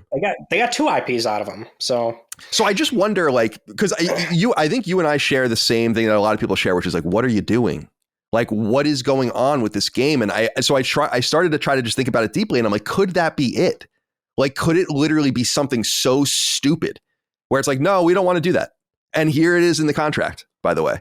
So, because why wouldn't you? Why wouldn't you give a 60 frames patch? Why wouldn't you release it on PC? Why wouldn't you bring it to PS5? Why wouldn't it get a sequel? Like, none of that makes any sense to me. It was in my yearly predictions 2 times, I think, off the simple premise of like, no, I'm not citing rumors. I'm citing like obviousness. This is going to happen. And I'm blown away that we have not gotten just a very basic, like, here's a $70, retail game that has no frills except a 60 frames per second patch. It's crazy. There has to be something to it. Like, certainly, like Occam's razor suggests the simplest explanations are the right one. There's something going on that they're putting it Until Dawn on the PS5. Okay. Well, so my thing was, I know when I saw the Until Dawn news today, I was like, my mind did go to Bloodborne, but the reason why is because my thinking was they don't have anybody else to do it, or they just haven't found a studio to, and From would, by association, have some sort of overseeing role in that. So I don't know. My always thought was like, it's just not lining up with finding somebody to do it, and then From being able to oversee it. Maybe that's the simple explanation, but I don't know. That was the only thing I could think of, because on paper, why would you not do it? Is there a single games journalist in Japan? Like, we never get any interesting information about these studios ever. Like, please. All right. Yeah, they don't talk like that. No, they don't. They don't for sure. Yeah. All right. Next up, I have here Fire Sprite. I don't know. I don't know what to make of this team. I think that they did a pretty nice job with the Horizon game, which is the only Call of the Mountain, which is the only game I played on PSVR 2. God, why was Aloy so small? It was stunning how small Aloy was. I don't know if they. I was so excited when I saw her. I was like, oh my God, Aloy, she's right in front of me. I love it. And I was like giddy with excitement. I'm like, oh, she's short. Yeah, like I don't know. Slur my SH. What I wonder if that was the intent. Like, she's 5'2" or something. Like, that would be kind of. I never knew the lore. Yeah, I don't know. I never knew the lore. I don't either. So, what do we think about Fire Sprite? I think they must have gotten them for PSVR 2 stuff, I would presume. Although that Persistence game that they put out on PSVR did end up coming out kind of just standard, I think, on PS4 and PS5. So maybe they'll do something. I don't know. I don't have much to say about these guys. They also have that sister studio, Fabric. I don't know that there's much to say about them, though. Do you have any? You would probably have more to say because you're more familiar with PSVR 2. Is there anything here that's interesting to you? Yeah, it's weird because they were this was honestly like the most VR studio they bought, because they helped with the Playroom on PS4 way back when the console launched.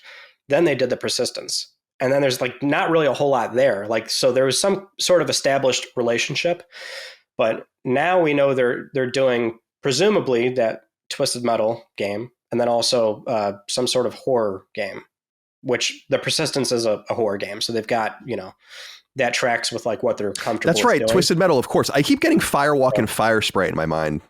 Yes. Also mixed up. Right. So, and we still don't have any concrete information on that Twisted Metal game, which is interesting. But like you said earlier, it appears that Lucid, very similar to Final Fantasy VII, going from CyberConnect to Internal Square, this seems to have gone from studio to studio after, I don't know the failure, but let's say the stagnation of Destruction All-Star. So that's the last thing we understand about this game, right?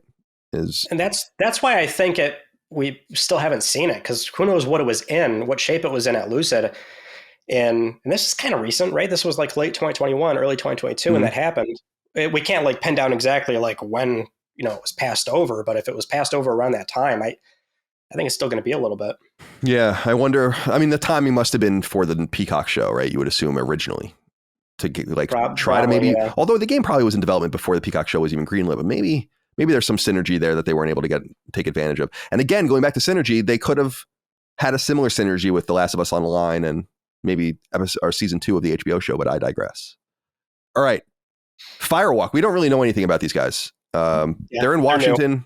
They have a lot of people that used to work at like Bungie, Insomniac, or I'm not Insomniac, Sucker Punch, all the people, the Seattle area studios, but they're making Concord. Concord's dated for this year, as you know. I assume we'll see it soon. I don't know. Or you have anything to say about these guys? I don't really have a feeling on these guys one way or the other. That's my thought is, we got to see it soon if they're going to ship this thing. You would expect it's a back half game of this year. Mm-hmm. So Q3, Q4. Which means we got to be seeing it within like 1 or 2 months, right? It's got to be something where we'll get the first like proper trailer. So it's like, I can't be excited. I can't be like negative towards it. I'm just ready to see what Concord looks like. I think it sounds encouraging, because this is kind of going back to something we've not had a long time in PlayStation history, which is a multiplayer first-person shooter. PvP, sci-fi, like we haven't had that in a while. Yeah, what would be the last first party one? Mag? No, you have Killzone, I guess, multiplayer. Shadowfall, right. Killzone Shadowfall, right? I think there's something.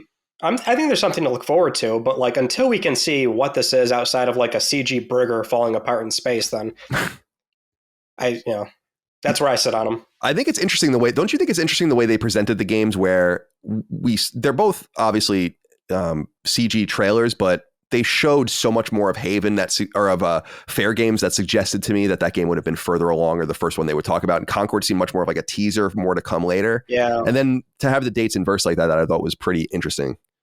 We'll see more about them soon, hopefully. Yeah. And like you said, there's, at the time we're recording this, percolations of a state of play, and maybe they'll be there.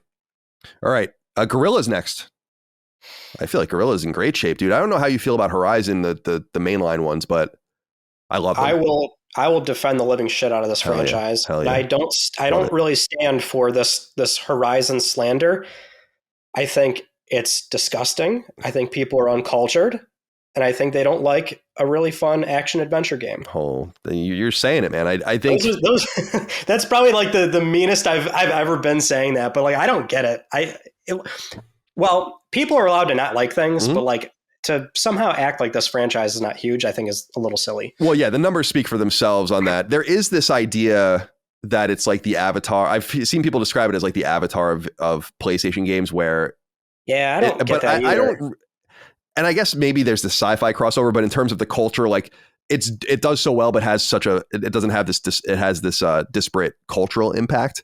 But for me, like I loved Zero Dawn, platinumed it, as quickly as I could. And then I thought Forbidden West was even better. Like Forbidden West was, the story I thought was just, I couldn't even have imagined where the story was going to go. I love it. I just think it's so interesting. My only concern, go ahead. Oh yeah. Just the Forbidden West story. I thought it was fascinating where they took it, because going into it, I was like a little bit thinking like, well, the cat's out of the bag. Like the fun thing of Zero Dawn is out there now. So where are they going to? So I was very surprised that they were able to sort of make the same kind of surprising elements reoccur in Forbidden West, if that makes sense. Certainly. Without giving anything away. No, and I appreciate that. Our audience gets nuts about spoilers. We try to be mindful of that. Yeah. My only concern, and it really isn't Guerrilla centric, although I guess it has to do with them a little bit, is just the overexposure of Horizon. Like, I'm not crazy about all of these rumors that seems like we're going to get like some sort of, I don't know if Nixus is doing it or whatever, but some sort of PS5 port of Zero Dawn. There's the MMO, there's the third game, there's the VR game, there's the show. I'm like, I like Horizon a lot. I think it's awesome. I don't think it's this good. Like, I don't think you need to get crazy with it. Just tamp it down a little bit. So that's my major concern. I hope that they're managing that internally. But of course, they're seeing the numbers, and it's not translating to our space where people just don't understand how well it's selling. I mean, it's really only behind. I mean, it's ahead of The Last of Us. It's only behind in terms of cultural impact relative to Spider-Man, God of War, and those kinds of things. I think it would be number 3, number 4, something like that. You know, maybe Uncharted would be above it or something. But that's a big deal, and much better than Killzone. I'm sure they're. I like Killzone too, but much more thrilling for their. Dude, Horizon Zero Dawn probably sold more than all of their Killzone games combined. So yeah, it's just the predictability. I think if you don't like Horizon, then there's nothing here for you. For the foreseeable future, there's nothing here for you. So I get that disappointment. But sidebar, yeah, a quick sidebar though, before I let you go, sure. and you could say what you need to say. Killzone, should it return? No, and I don't like saying that because I like Killzone too, but just didn't take off the way people wanted it to, right? It's just, I agree. It's a great name though. You had it day one on PS4. I thought that was awesome. Everyone looks at PS4's launch and says, "Oh, it was not that great." I'm like, day one Killzone. No, people were not into Shadowfall like that. Yeah, it was. It's a reality we have to face. It's not a big property. And it's not. I gave it an 8 at IGN, and I think people think I overscored it a little bit, but I really was loving it. Like, it was actually the one game I played. I don't have trophies for it because I actually had to go to Sony to play it. Because usually they'd send us games early and you can manipulate the trophies to get them on the proper servers and all of that. But I'd like to go back and, because it's been since I haven't played it since 2013, I'd like to go back and reassess it. Because in my mind's eye, I've always kind of been very resistant to people being like, no, you definitely overscored that game. And I'm like, no, I didn't. I think the single player is very forgettable, but multiplayer was I think it's the best multiplayer. Some people would probably not like that and say, oh, Killzone 2 or 3 is a way above. I don't know. I kind of like the class system, and because I just went back to it again to finish up the trophies before the servers closed. Because now there was like a new exploit where you could set up 2 PlayStations and set up lobbies and manipulate bots. And because I'll do stupid shit like that. Yeah, so that's awesome. Love it. I was revisiting it again, and I'm like, yeah, this does hit. It's very fun. But to say 8's too high, maybe 7. Yeah, I can see readjusting it. Because there are a few games in my mind that I reviewed there where I'm like, oh, I got the score wrong on that in hindsight, but that's not one of them. The one I nailed, The Last of Us, a 10. All right. I interrupted you. You were saying something about Guerrilla, maybe about Horizon. I don't know if you remember, and I'm sorry to interrupt you a couple minutes ago. Oh, no, it's just if you want something new, you're not getting it. It is a lot Horizon, though. Yeah, I just hope they manage that. And I was explaining this on the show recently that I think Sony realizes a studio like Guerrilla actually could make a new game every time and make money because they have some sort of je ne sais quoi about them now. Like, people are interested in them, but it's about maximizing the amount of money you make on sunk costs, right? And like, establishing Horizon as something means you don't ever have to pay that money to establish Horizon as something again. And now you have to take advantage of it. And it sucks that they have to see things as commodities like that, but that means that that's what they're going to be doing. And frankly, I'm kind of thrilled about getting at least a third Horizon game in the trilogy because I really, really love those 2 games. And I can't wait for Zelda to ruin the next Horizon as well. It's going to be good. All right. Next up is Haven. So we were talking about Fair Games. They're out of Montreal. I mean, this studio, and you know this, but just for the audience that doesn't know this studio is ostensibly a Ubisoft team. These were guys that were at Google and like left Ubisoft and, well, you know, the leadership or whatever went to Google, and then they made an independent team, and Sony came in and struck on them. Therefore, Fair Games does indeed read like a Ubisoft game. I mean, there's no doubt about that through its trailer. Who knows if the gameplay will be like that? So I feel like maybe I'm just not exposed to the appropriate like fiction that takes advantage of this sort of stuff, like Mr. Robot style, taking advantage, going after the rich or going after the money or whatever. Like I don't feel like I'm seeing a lot of that stuff. So fair games actually sounds dope to me. I'm not a multiplayer person, so if that's all it's going to be, like I play my multiplayer games alone. I play The Division. I love The Division, but I play it by myself, etc. and so on. I'm going to play Helldivers by myself. And so if I can't play fair games like that, I'm probably not going to play it. But I feel like, Ryan, that people are being a little harsh on this game. Just, we were saying earlier, not knowing what it is, which is fine. But I'm like, this is cool. They're making like a sport out of chasing the rich and going after their valuables and like fucking their shit up and stuff like that. I think it's kind of cool personally. But you have any thoughts on Haven or any thoughts on fair games as we await to see probably more of it later this year? Not to see it released, but maybe a gameplay trailer or something. Yeah, I would say I'm less excited for this, but I'm always of the mind to not sort of have any conclusions until we just see more about what it even is. It's weird because we got more of a sales pitch for this game versus Concord, but based off, I guess genre alone, Concord would be more exciting to me. And this is like one of those things where, like, since we have the basic premise of, like, as you explained, going after the rich, and it's this multiplayer high style game, we film.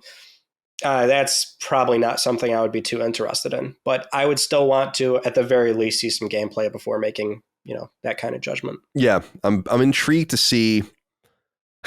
It's almost harsh to say this, but this is like for me a Jade Raymond like prove it or kind of like just disappear already kind of moment for me, because she has such a reputation of being a really solid executive producer going back to her time at Ubisoft, but I feel like hasn't really delivered on that. Like Motive was better when she left, like Motive became the studio that made Dead Space remake, not under her, as opposed to making like shitty Star Wars stuff or whatever. So I really feel like this is a moment for her to come out and shine, and I'll be very interested to see more out of that.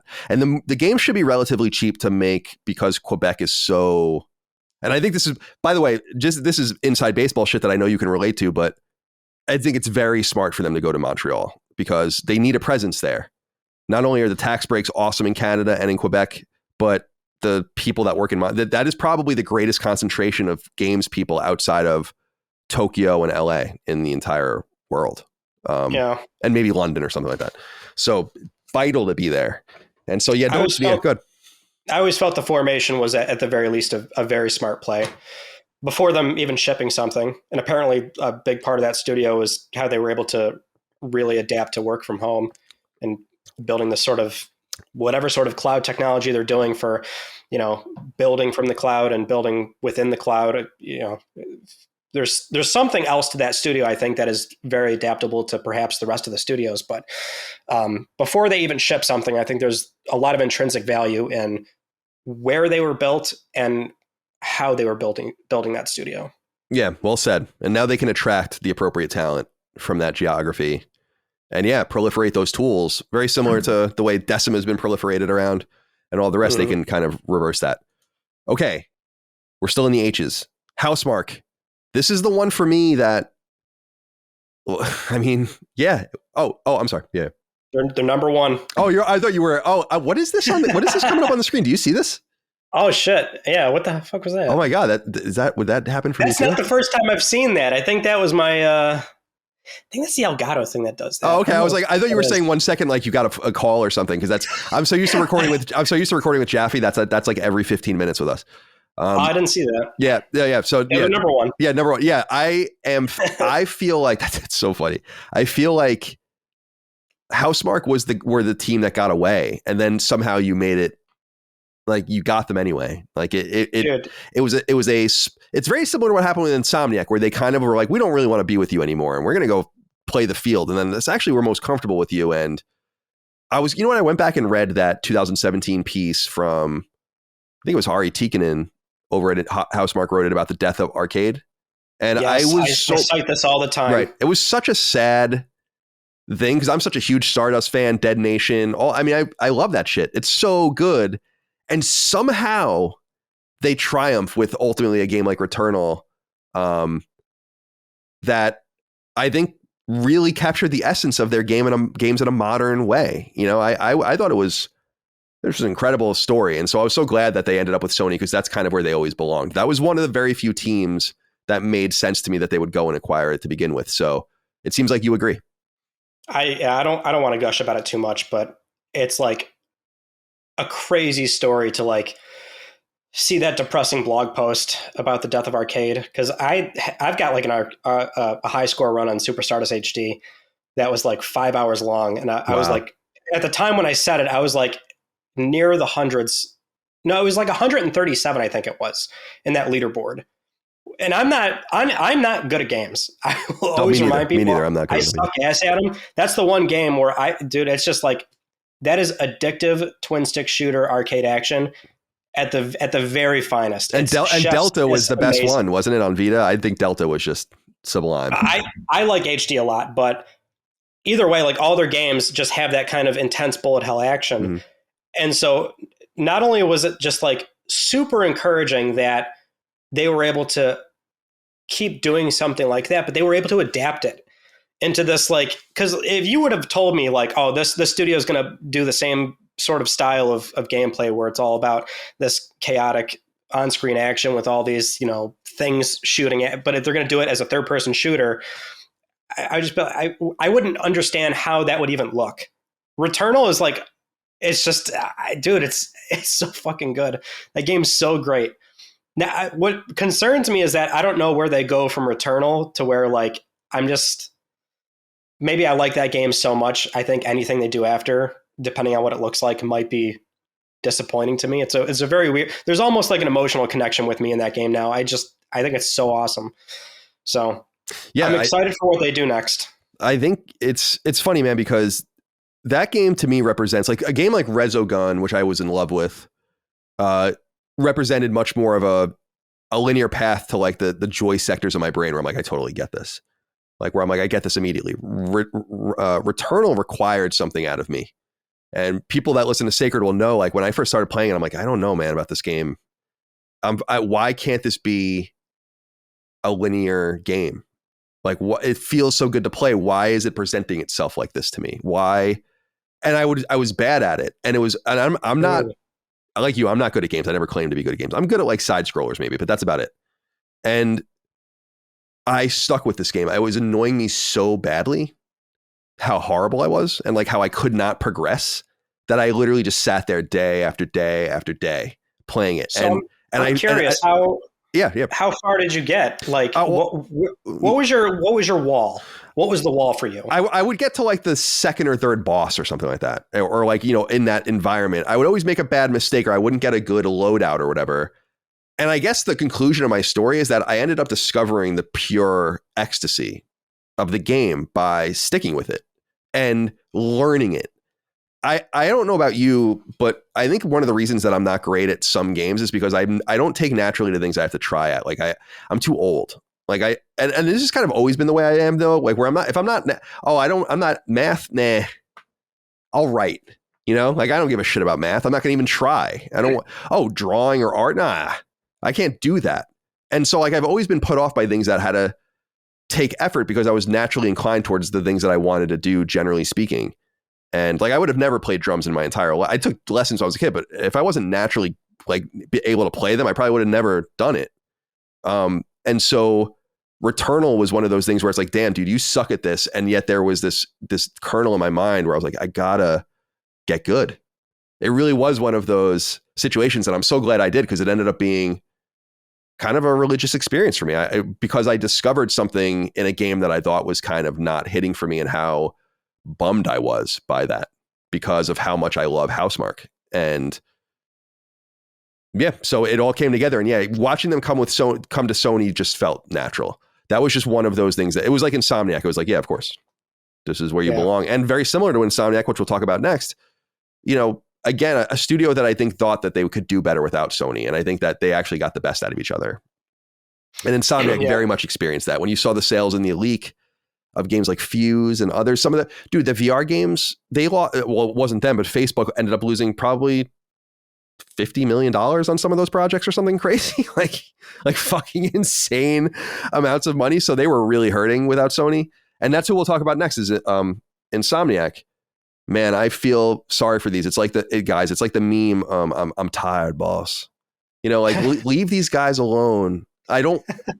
What more can we possibly ask of them? And then we learned this really, what I felt like was a disenchanting roadmap of Marvel servitude for ever. I'm not into comics, so it's, I mean, like, whatever, it doesn't matter to me, but it just seems like such a waste of talent to stay in that world. But these guys historically, from Ratchet to Resistance and so forth, have been very impressive, and I'm rooting for them.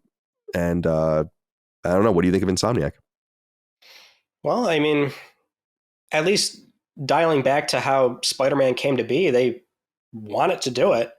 So, I guess part of the roadmap that we unfortunately found out about, it sounds like not only do they want to do it and they enjoy doing those characters, but as we saw from the sales, I mean, why would you not do it?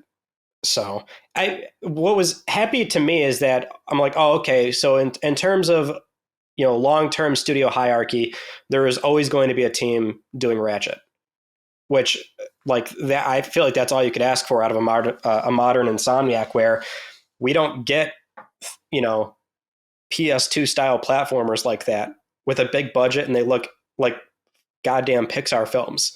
Because Rift Apart is unbelievable.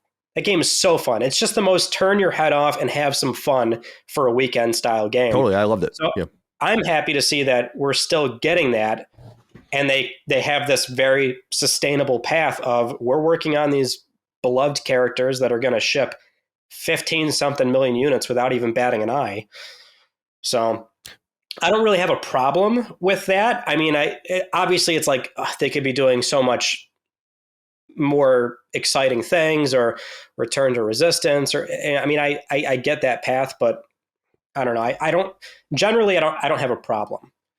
At least, like, well, now to sort of go off to a separate thing, but them being acquired, match made in heaven, Mm-hmm.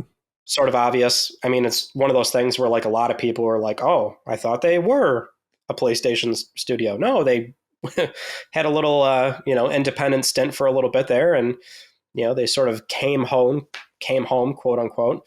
So they're just an incredible studio, though. Their output is insane. The consistency of these titles, the quality of these games nowadays, but it was always the case, right? It's a little bit weird, though, right? When they were independent for a bit, and everyone liked Sunset Overdrive, but Fuse was really kind of a somewhat puzzling thing. Yeah, because remember it was called Overstrike, and they like renamed it and gave it like new art, and they fucked it all up. It was a total focus test mess. That's actually in my I wrote the history of Insomniac at IGN, where I interviewed a bunch of them for this long piece, and there's a lot of like consternation about that game behind the scenes, because I think EA there's a lot of like EA manipulation of what that game was supposed to be. It lost its Insomniac charm and became a very generic title, and I think that's a bummer for them. But yeah, first of all, like you said, prodigious output that has been vital to PlayStation since before they were acquired. Beginning, I guess, in this new generation with Spider-Man. I feel kind of bad for Ted Price, just in the sense that he resisted selling for so long, and I still think got ripped off. Like $229 million or whatever. It's like, damn, dude. I'm sure that seemed good for 320, right? 320 was it 320? Yeah, it's something. I thought it was, either number's bad. Yeah, it's not good. I mean, I just I'm surprised by that. The thing that surprised me, though, also about Insomniac's kind of roadmap was, you imagine that it's kind of a safe bet. They're getting a lot of outside, and you can see it in all the contracts, like how much money they're getting from Disney to make these games and so on and so forth. But the licensing fees are extreme, and you would think that they would want to maybe get away from that. One thing that I was happy to see, though, in the leaked decks were Ted Price being very protective of that Ratchet team, in addition to the team that's working on a new IP, like maturing a new IP. The bean counters, for those that are unaware, are basically saying like something's got to give with these teams, and we think we should just get rid of these teams. And he was like, no, we will cut into the Wolverine team and the X-Men team. I liked his language of, we're going to lose valuable institutional knowledge if we have to, either move these people around or get rid of some of them. So I have a lot of respect for Ted Price and how he's managed that studio for his entire career, essentially. Yeah, he's amazing. A very interesting guy. Highly recommend people go listen. He does interviews every once in a while on like GDC stuff. That's pretty cool. Yeah. All right. Next up, Ryan, is London. We talked about them earlier. I think this is the biggest mystery just because they seem to be adapting into something else. These guys were like the TV superstars, SingStar, iPet. They did Blood and Truth and some more serious stuff. But, and like you said, Team Soho and The Getaway and some of the games during the PS3 era, like the third Getaway game and others that were canceled that they were working on, as well as I think they kind of went into this more casual lane. They seem to be maybe emerging from that, although I don't really know. I also wonder, they're not close to each other, but with the closure of the Manchester team without ever putting out a game, I wonder if they kind of absorbed any of that talent as well. I would presume they did, considering they're so close. Well, at the time, they were so closely associated with that kind of wheelhouse, which is, at the time, it was VR. Right. But, they do very experimental camera, move, VR stuff. That's what they were doing for a very long time. Because this is well past when they were doing standard 2D games. So they're a bit of a wild card, in my opinion. Since I also think a lot of people just, it's like, why care about them when we haven't seen them do something like that in a long time? Even as a hardcore like SingStar fan, like what are you supposed to get excited about here? Or there's a lot of unknowns with this studio. We do know it's a fantasy London live service game, or it's set in London. We have that concept art, and that's all we know. Yeah. So there's not much to go on, really. Truly, yeah. I'll leave it there for them, I guess, and we'll get into another British studio, which would be Media Molecule. Now, I said earlier that I think that there are certain teams that I don't even. I don't want to be flippant. I just say this as an analyst, not like people's jobs and realities or whatever. But it's like I don't understand how these guys really exist anymore. It seems like Dreams was such a bad failure, in my opinion. Like, people that paid close attention to it knew. Even at the time, I don't know if you remember on PlayStation Black, they're like, we are doing early access. There'll be a limited number of early access slots. Like, they didn't even fill those early access slots. Like, it was never satiated completely. I remember this quite well because it was just always available to buy. Right, exactly. And I just feel like this was such a huge miss on every front. Like, every single thing about this game, about this project or this product missed for me. For how long it took, the sacrifice of making real games. We haven't had a real full studio game from them since Little Big Planet 2, because even Tearaway was a small cutaway team that worked on that on the side. So it's been since the PS3 era, 2011, I think that game came out. It's incredible to me that they were allowed to give they got so much rope that I feel like they kind of just hang themselves with it. And they lost 4 out of 5 founders, I think, at this point. So everyone's gone. And I don't mean this with any meanness, but I wouldn't be surprised if I woke up and this was the studio. Remember, they were in the Insomniac League, it was suggested that maybe a studio would be shut down, and it wouldn't surprise me if it was this studio. Yeah. So how do you feel about Media Molecule? Meanness aside, I just feel like Dreams, it was everything about it was wrong, in my opinion.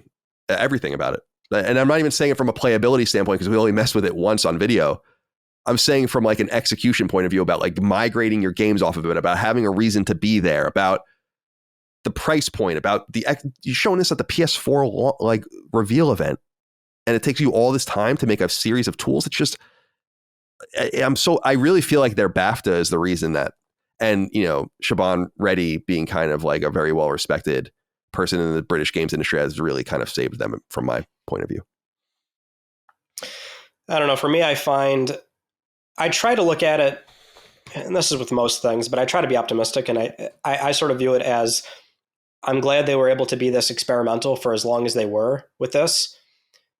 Obviously, things went wrong here, which I find they were probably given the okay to keep doing this game for as long as they did, but they weren't given enough leverage to take it to the level that they were, I think, trying to aspire to, which would have been, if they're building a platform here where people can genuinely make their own games, which many are doing. Like, it's crazy. There are multi-team people, or multi-person teams building content in Dreams, and you've got things that look pretty insane, but where are they ever going to take that content? Like, I thought the entire purpose of this at some point was maybe being able to publish on the PlayStation Store. Precisely. And being able to sell this but that probably opened up a whole other can of worms that Sony was not willing to, back in a big way. But I just always thought, okay, this is a platform for tools.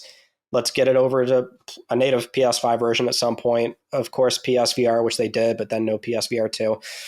PC. I mean, PC, obviously. Yeah. I feel like there was a path here, but they were not given the resources to do that. They were given these sort of bare minimum resources and then maybe told like, you need to start hitting some milestones here in terms of, how many people are buying and playing, how many active users do you have? And it was like, just not there. So, and it is a very creative team too. It sucks that like we, haven't seen something like Tearaway in a very long time, or Little Big Planet 2 for that matter, which is both of those things are much more like, even if you don't mess with the creation stuff, there's something there for people to play. And it sucks that like Dreams didn't have that, because there is a ton of stuff there to play, but I can't explain it. It didn't see the same magic Little Big Planet did. My only other thing about the studio closure is that they were like very recently given the okay to publicly announce that, hey, we're going to start doing a new thing. Based on the timing of that email, about the suggestion of a studio being closed, it would be a bit weird to, let Media Molecule say that they can start doing something new, but they're also on the cutting room floor. Yeah, you know that's what true. I mean? So Yeah. I feel like it's not them. But initially, before seeing that email, I thought, if a studio is going to go, I hate to say it, but Media Molecule would probably be it. Yeah, because otherwise I would think it would have to be Bend. But that's another team that we know is also doing something. I don't know. Hopefully we don't materialize any of this and they figure out a way to go forward without laying anyone off at all. But I was reading that GamesIndustry.biz piece with talking to anonymous executives. I don't know if you saw that, where they're like, it's going to be so bad this year. Like it's not going to be layoffs. It's going to be like full closures of bodies, like publishers and developers and whatnot. But as far as the thing, I think you could probably relate to this in that I think Dreams was a rare project that would come out of a studio where it actually required much more non-game development attention than your usual game. Usually you're worrying about all of the verticals and the silos of making a game. But in Dreams, there's this additional really important silo of exportability. Like, to me, it is so obvious what should have happened with Dreams and like how they could have made it better and all that it's almost fascinating the different excuses that they would probably spin as to why they didn't do it. You see something like that game, what is it, Tren or whatever that came out recently or whatever. And it's like, dude, you have to release the game as a package. Like, you have to release the game as its own downloadable purchasable. What don't you understand that when you turn it on, it says made, and really pretty thing, it'll say made in Dreams. And that's how it'll learn more at dreamsgame.com or whatever. And then it has the PlayStation Studios logo, and then it has a developer logo, and then it goes into a game. And you would think that you would want to captivate developers that are obsessed with PlayStation and be like, we're looking to bring your game over. We want you to make money with us. We want to have a whole made in Dreams catalog of games that are sellable, maybe to take place of PlayStation Minis, maybe to take place of something, maybe to become something big and amazing. This requires all sorts of rights stuff, but there's Sony.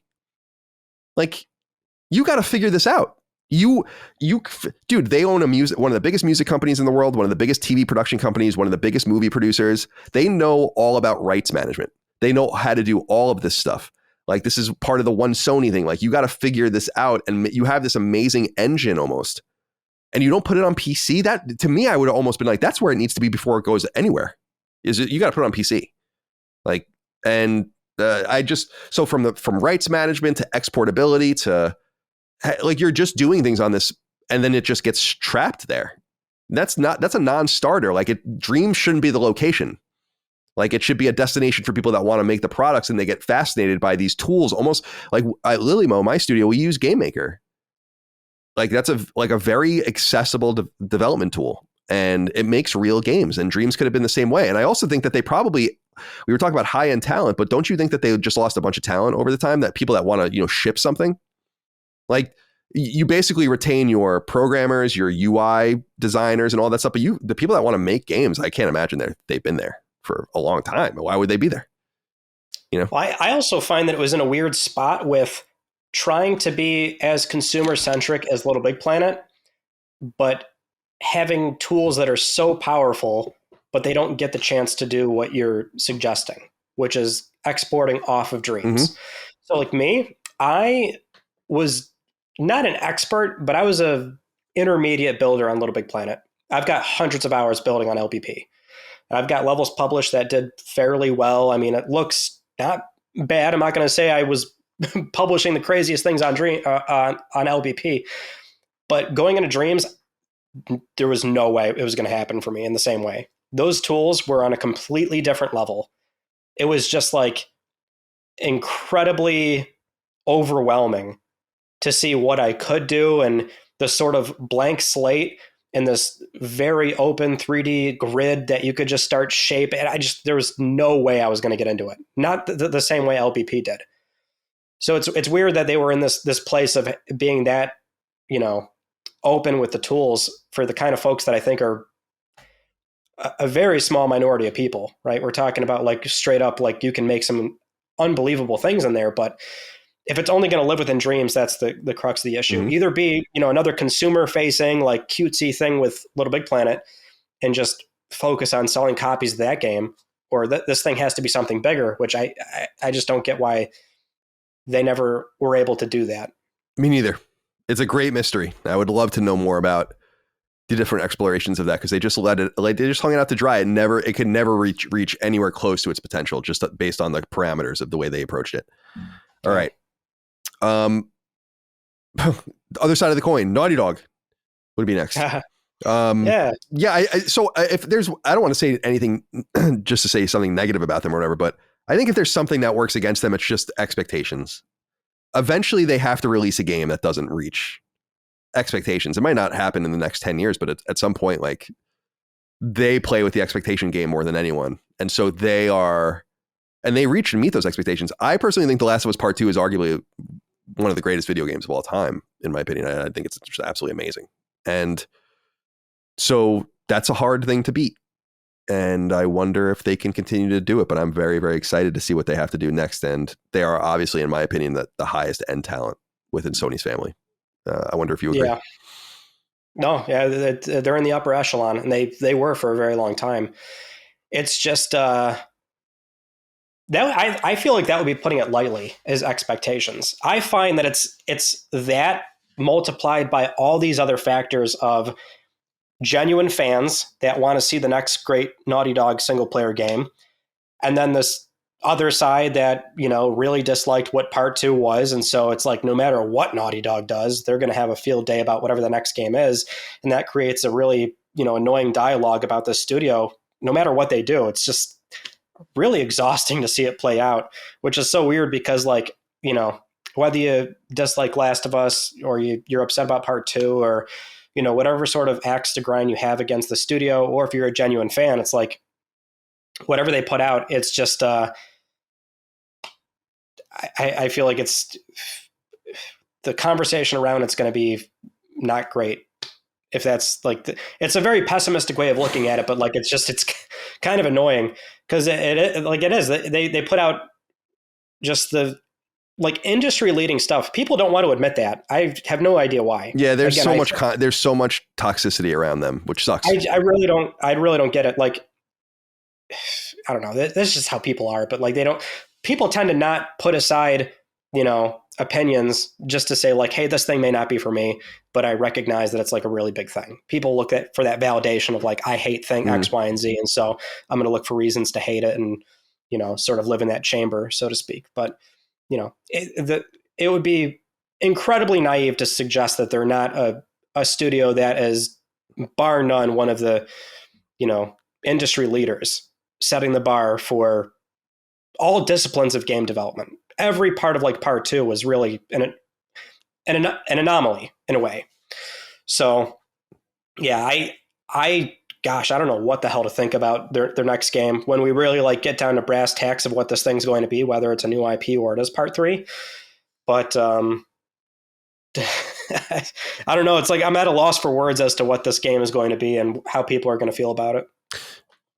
There's something I came to realize again because of the Insomniac leak when we saw The Last of Us and Last of Us Remastered, The Last of Us Part 2 sales data, was it put into image for the first time for me the appreciable damage that the pre-release leak did to the game in a sales, from a sales point of view, because it doesn't really make any sense how it sold at such a poor trajectory compared to Remastered, especially, which a lot of people were double dipping on to begin with.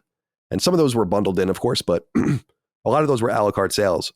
And it bums me out because I think The Last of Us Part 2 is a truly poignant game, like in every way. And the base analysis of it, I think, has been really off in a lot of corners from my point of view. It does suck that they have to release into that environment, but I also wonder if we're going to see it sooner than we think. I don't think this year, but they had to have greenlit, regardless of their obfuscation, right, externally, like they had to have greenlit the sequel by the end of 2020. Like The Last of Us Part 2 was a huge critical hit, regardless of how it sold, and it sold really well. It was a 10 for a lot of different people. So you would imagine maybe we see this thing this year, like just out of nowhere, like a Part 3 reveal, you know? No, I think we're pretty close to seeing whatever. I just don't think it's going to ship anytime soon, which that's the other, like, and this is the frustration I get with a lot of people regarding Naughty Dog. It's the release cadence. You know, it's very easy to sort of look at the timeline here and go, okay, we had, you know, a new game every 2 years on PlayStation 3. We had the full Uncharted series and a new IP. PS4, we got another Last of Us, Uncharted 4, and then a sort of smaller scale Lost Legacy.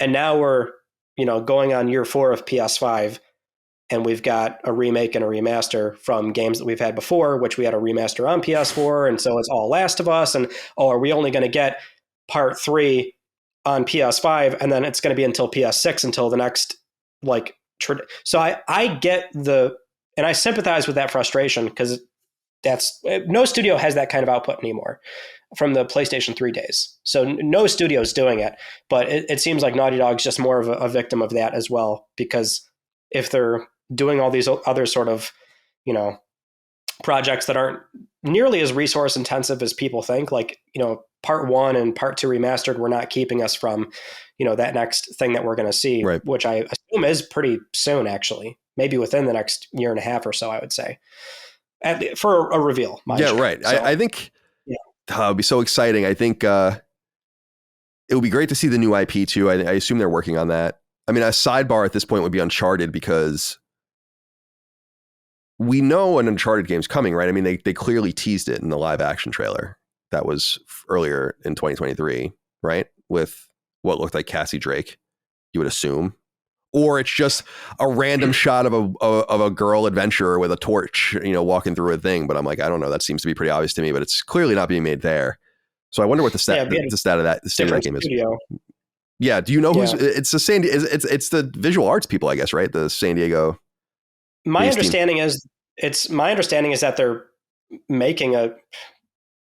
possibly making a new studio. I don't know if it's going to have like its own formal, you know, name and whatever, but a ton of job listings are up for like, oh, we're building this new team, right, and we're working in collaboration with Naughty Dog and PlayStation Visual Arts. It's got to be the same deal as like how Ben, you know, handled Golden Abyss, where, you know, another studio's doing it. Right. They're overseeing it. They're sort of green lighting, you know, this is what Drake would do. This is how he would speak, and what, you know, all that comes with that.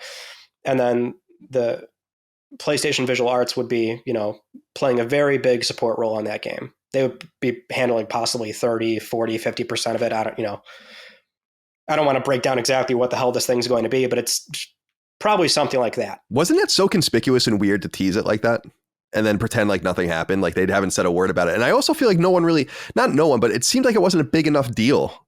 Like that, like this is look at this. This is crazy. This is a huge tease of something, you know? I was excited about it, but it kind of just came and went. All right. What's up next here? Shout out to Naughty Dog, by the way. We love you. Neon Koi actually comes up next, previously known as Savage. I've actually done a lot of research on these guys and was looking into them recently. What's fascinating about them is they lost like some of their leadership, and then, which happened at Haven as well. So it's not like the end of all things. And Deviation lost some of its leadership that came back to Sony, as we know. So these people move around, but they are passing milestones because on their LinkedIn page, they just post about it. Like we don't know what they're working on, but they're like, we have a party. It's like a PlayStation logo with balloons and shit. It's like we passed a milestone. And I'm like, so what are you doing? I'm actually very intrigued by this team because I think I'm one of the people, and you might agree, I think it's very sensible and sensical that they would invest in mobile. And you want to have a team that knows what it's doing. And these guys seem to have some sort of provenance and experience in that space. So I'm very curious to see what the game is and how it interconnects with the PSN. Like, will you be able to get trophies on it? And like things like that, I think will be very exciting. So do you have any thoughts on Neon Koi? It's kind of a mystery for me. I'm not very into mobile games, so I don't know exactly how to analyze them. Yeah, it's kind of the same thing, right? Because, and this again kind of goes back to like, Sony's historically done all these like nascent things way too early, and they don't take off, or they don't invest the way they should have. Like PlayStation Mobile, right? Mm-hmm. Like that was a program they did, where it's like the idea was getting mobile games on not only PS Vita, but being able to have a separate storefront on Android handsets and whatever. So it's not like they haven't dabbled in mobile games. Between like that nascent program or that Wipeout game they just put out, or the two Sackboy games that were on mobile. So it's like they've done these things, but they like nobody cares about them, or they don't go anywhere, or they don't see the mileage that the company was expecting. So it's like, this is probably finally the time where, like, if you care about mobile, like they're finally doing it, I think, in the correct way, which is properly investing in talent in a studio that knows it better than anybody else. And maybe we're going to see not only a competent mobile game, but like there's a whole separate division now for PlayStation operating this team. When they brought in Nicolas Sebastiani from Apple Arcade to at least initially head this thing. Now he's gone, but there was a formal creation of this whole separate mobile division arm that is in theory supposed to be this, new part of PlayStation Studios with like proper mobile games that you would think maybe also kind of like a Genshin Impact, where maybe there was a console version for some of these games. Maybe it's got cross-play support or whatever. Depends on the scope of the project and whatever the hell they're making. But I feel like Savage is that first step in a mobile game that would actually be possibly exciting versus what we've seen them do before.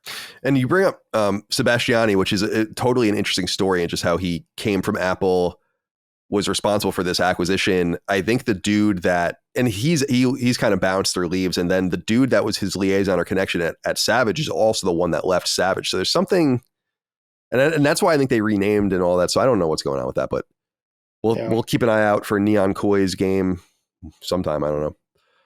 Nix's this one. I mean, this isn't too deep for me in the sense that I just think that this is, I think PlayStation belongs on PC. I think that's going to be increasingly vital. I think it's going to be increasingly vital for them to do it quicker as well. I think they probably realized that from some of their own stagnating sales. I remember Jaffe was saying to me on a recent episode about, look at how poorly Miles Morales actually sold on PC, comparable to what it could have done if it came maybe a little bit quicker.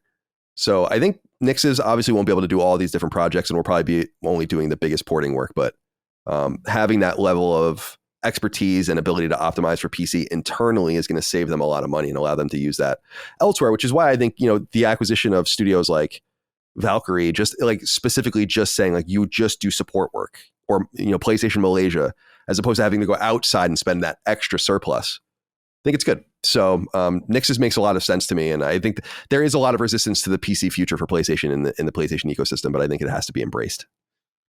Yeah, pretty much. It's just like opportunity cost at this point. It's just a different landscape. It's like, why would you not ship something on PC and get all these sales that you were not going to get anyway? Like, PC and console are actually pretty different in terms of the audience. Somebody that wants to play Demon Souls, when it eventually gets a PC port, they were not going to buy a PS5. So it's expansion, more exposure to the software. I think you're right. Nixus is alone not going to be able to start handling all these games. So bring in more support and invest where it makes sense, and we're probably going to see a lot more fairly aggressive PC stuff. I expect a PC client to properly launch within this year or maybe next year. That would be so interesting, dude. If they did that with true trophy support and all of that, I would maybe start fucking around with some of these games on PC instead, because I love my trophies. I don't want to be wasting time. Their language, though, is still very much, well, and this is kind of old language from Jim Ryan and Herman Hulse, but the language was still, day and date for live service. That should go without saying. But single player games are going to be this like year or so delay, which I think is maybe a conservative way to approach it. But I think a part of that is also like, if we want to do them day and date, we just can't anyway. Like, we don't have this sort of, like, these are still, a lot of these studios that they do the PC port in-house, they're historically console devs. So like when Naughty Dog was shipping these PC, like they were having some problems with Iron Galaxy too, So Right. I think That's there's right. just a little bit of, we need the time to ship them. But eventually, if they can, comfortably start doing day and date, I think they'll get there at some point. Yeah, that's an interesting point. That's a great point. All right, so shout out to Nix's. Good acquisition from 21. Polyphony's up next. I don't know really what to say about these guys other than that they're workhorses. The only question is like, will they ever go back? I mean, not necessarily the Tourist Trophy, but will they ever do anything else? And I'm not saying not a racing game, but like, will they explore something else, or does it just make the most sense now, I guess, to look at Gran Turismo as its own internal platform where you just would want to invest in all that stuff anyway? Like, I wonder with Tourist Trophy if they would go back and be like, we should have just named this GT Bikes or something like that, and maybe started, something that I think ended up, I don't play GT, but something that was ultimately included in some of these titles. So anything to say about these guys? Gran Turismo? Yeah. It's just going to be, Gran Turismo. I mean, they probably evolve into like more of a platform, but it seems like they're still pretty dead set on doing like just, standard mainline releases. Because at least Kazunori Yamauchi, the language around GT Sport, if I remember correctly, was like, oh, at first it wasn't mainline, but he's like, no, this is mainline, which means then we got Gran Turismo 7. Right. They went back to the standard, naming convention. Yeah. Right. So, I think we're just still going to see Gran Turismo 8, 9, 10 for as long as they can do it, which I think they will probably be doing that because this is also a very big historical franchise for PlayStation. If people don't like care, I get it, like, I'm not in racing games, so I don't care. But for those that are into it, like, this is a staple. Moves millions of units. People love keeping up with it. It's very much it's weird. I don't think they actually consider it live service, but it kind of is because it evolves often with patches. So anything different, I think, would still live within GT. As in, like, if they ever do bikes again, it's just going to be a patch. Right. That's what I would assume too. Content. Yeah. Right. Just double down on that, season passes and all the rest that you can exploit. They're like you said, an historical OG game for PlayStation that I think is vital, that they obviously keep going for all sorts of different reasons. But they're it's our longest running PlayStation franchise. Right. Going back, 98, I think the first one came out, if I recall. And it wouldn't predate Twisted Metal, would it? No, it wouldn't. Twisted Metal was like at launch. Yeah. Okay. I want to say GT was 97 or 98. GT2 was probably 98, 99, and then A-Spec was like early on PS1 or PS2 rather, and so on and so forth. But I don't play those games, so I don't presume to talk about them in any authoritative way. But I am fascinated to see the future. I liked the movie. I thought the movie was pretty good. And we did a show on that. And we'll keep an eye on this. The one thing that I think is interesting as a postscript to this is I have a GT guy on sometimes on Sacred Symbols Plus. Z28 is his handle. And he often says that, like, for Gran Turismo to have like mid to long-term success, it needs to go to PC. And I think 7 is coming to PC. Right. And I guess he was saying like day and date because there's that, God, what the hell is it called? It's like iRacing or something like that. It's like apparently like there's like a growing environment around this very adaptable, hardcore racing client. And that's going to start to maybe siphon people away. And he was saying that like they need to get that all done. Like, this is a game that needs to come, more immediately to PC to support it. And I'm all for that. Like the whole gap you're talking about between games, I'm like, I don't know, man, that it really, like you say, there's just a lot of people that are not going to buy a PS5. And if we made the argument earlier, which we did, that like, well, there are just certain people that are not going to buy an Xbox, right? And you're going to get these games or whatever. It's like, well, if you can make that argument in one direction, certainly it can be made in the other direction, but I digress. Well, another point about that too, is that because there was so much like upset with the PC releases, but it's like not only were as a highly dedicated PC gamer not going to buy a PlayStation, but that's not really a sale that I think PlayStation wants anyway. Because what good is it if somebody buys a PS5 and a copy of GT7 or Demon Souls, whatever game they want to play, and that's all they play? They want a console buyer. They want somebody that's going to buy the console, own it for years, invest into PSN, buy a PS Plus, be subscribed for 5 years. They're looking at average spend lifetime on these consoles. So it doesn't pencil out to encourage these console sales to buyers that are not going to stick with the platform. Just have your cake and eat it too. Ship on PC. Mm-hmm. They're going to buy the game. They're going to invest in your IP, and so it's not the early 2000s anymore. It's just not.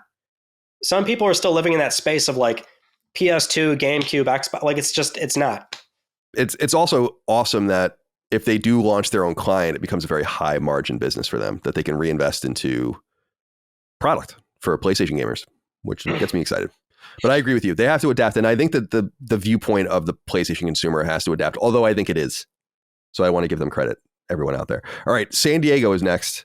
MLB The Show. I don't know if there's... you know this, but Sony San Diego is like in this big compound of buildings where there was a bunch of people at one point. And I don't know if that's where they're hiding everyone that's working on this Uncharted game, or like visual art. Right. Yeah. So, because the job listings are always San Diego. So I think they own like, for people that don't know, like a complex of like office park style, very inconspicuous 1-story buildings in San Diego, like in this little park. And I think that's where 989 was. I think it's up. They might have been in San Mateo as well though. But, San Diego studio that makes MLB works out of there. Scott Rhodey works out of there too. They used to have a whole PR team out of there, but I don't know if that's where they're stashing a lot of people over. So I don't play MLB The Show. My nephew does. So that's how I keep up with it. But I don't know if I have much more to say about them. The days of them getting like latitude to work on other things is long gone. I think, Kill Strain and Drawn to Death, and the thing, not that they made Kill Strain was internally made, but the things that they helped produce too. Seems like they're on baseball duty now. So that's totally fine. I think they're well used there, and the MLB The Show franchise does very, very well. Baseball duty and then some, even more so now because they're shipping on and everything. Mm-hmm. So, yeah. I don't think we can, if there's any humoring that they're doing anything outside of MLB right now. No, I've not heard anything. Santa Monica. So we got God of War Ragnarok most recently, and then the Valhalla DLC. I have not played that yet. I've heard great things about it. It seems like an interesting experiment for them. Do something free that could be bought pretty easily, high value, more high value, maybe even than that Legends thing on Ghost of Tsushima, although I'll leave that up to the individual to make that assessment. I really want them to get away from God of War, but I just see, and I think they will, but I also see the numbers of God of War and understand the necessity of staying in that space. And I guess you could, I don't want to be too linear with it, but God of War reminds me a lot of Assassin's Creed in that it can just be manipulated in different places and times to kind of reinvent it just automatically. And it's still very much God of War. So when people say like, oh, what about the Egyptian pantheon? It's like, oh, all right, well, that's like a totally different thing. I guess you could do that. I am not really that smitten with God of War. I think God of War is really good. I think it's a really, fun, beautiful game to play, but I'm not like in love with it. And so if they were to tomorrow be like, we don't want to do this at all ever again, I'd be like, that's great. But, I don't know. I think they have such high potential. I know that there's a couple of things in the works there. Kind of remains unknown what we'll get next from them. What are your thoughts? Well, they got a new IP. I think long term, it's a matter of, are we going to get a Santa Monica that can manage God of War? Because it's not going anywhere. Can they manage God of War and something else? Whatever that something else is remains to be seen. Because we know they tried a new IP during the PlayStation 4 cycle. That was canceled. Right. Now this one seems to be getting off the ground. I cannot wait to see what it is, because that to me is a very exciting prospect, is seeing Santa Monica do something that's not God of War, even though God of War is like a namestay. It's like, it's not only is it not going anywhere, but it's adaptable, as you say. So it's not like, events of Ragnarok can tell us where they might take the franchise. So it's like, I just hope they get to a point where there's something other than God of War, so you can enjoy that IP and then finally something different. And by virtue of games taking longer, I don't feel like God of War falls into the Horizon trap by allowing just one studio to work on it, maybe even partially half of their output, allows it to kind of remain staggered from each other a little bit more, in addition to the TV show and stuff that's happening, as opposed to Horizon, where they just have a bunch of studios working on things. And so it kind of all comes together. It would almost be like God of War would be. It's interesting, the amount of restraint, let's say, they're showing with God of War. Maybe we don't know the whole thing, because it does seem like it sells so well and people were so into the DLC. And I do think the DLC was an experiment, very similar to Horizon Forbidden West being on PlayStation Plus and other things, for them to figure things out and how games move and all of that, because it does seem to be very high value, which is cool. Sucker Punch.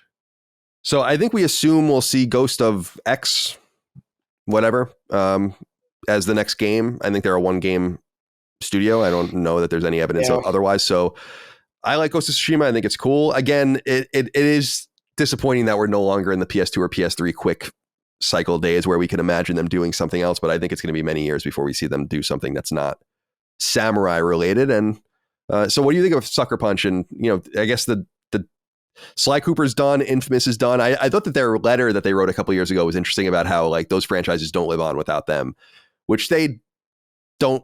I mean, I'm sure Sony told them that they can say that, but they don't own those IP. But it was cool to say, like, if we ever want to revisit them, we'll revisit them. And so that really put a lot of speculation to rest. And so I guess there's not so much to say about them.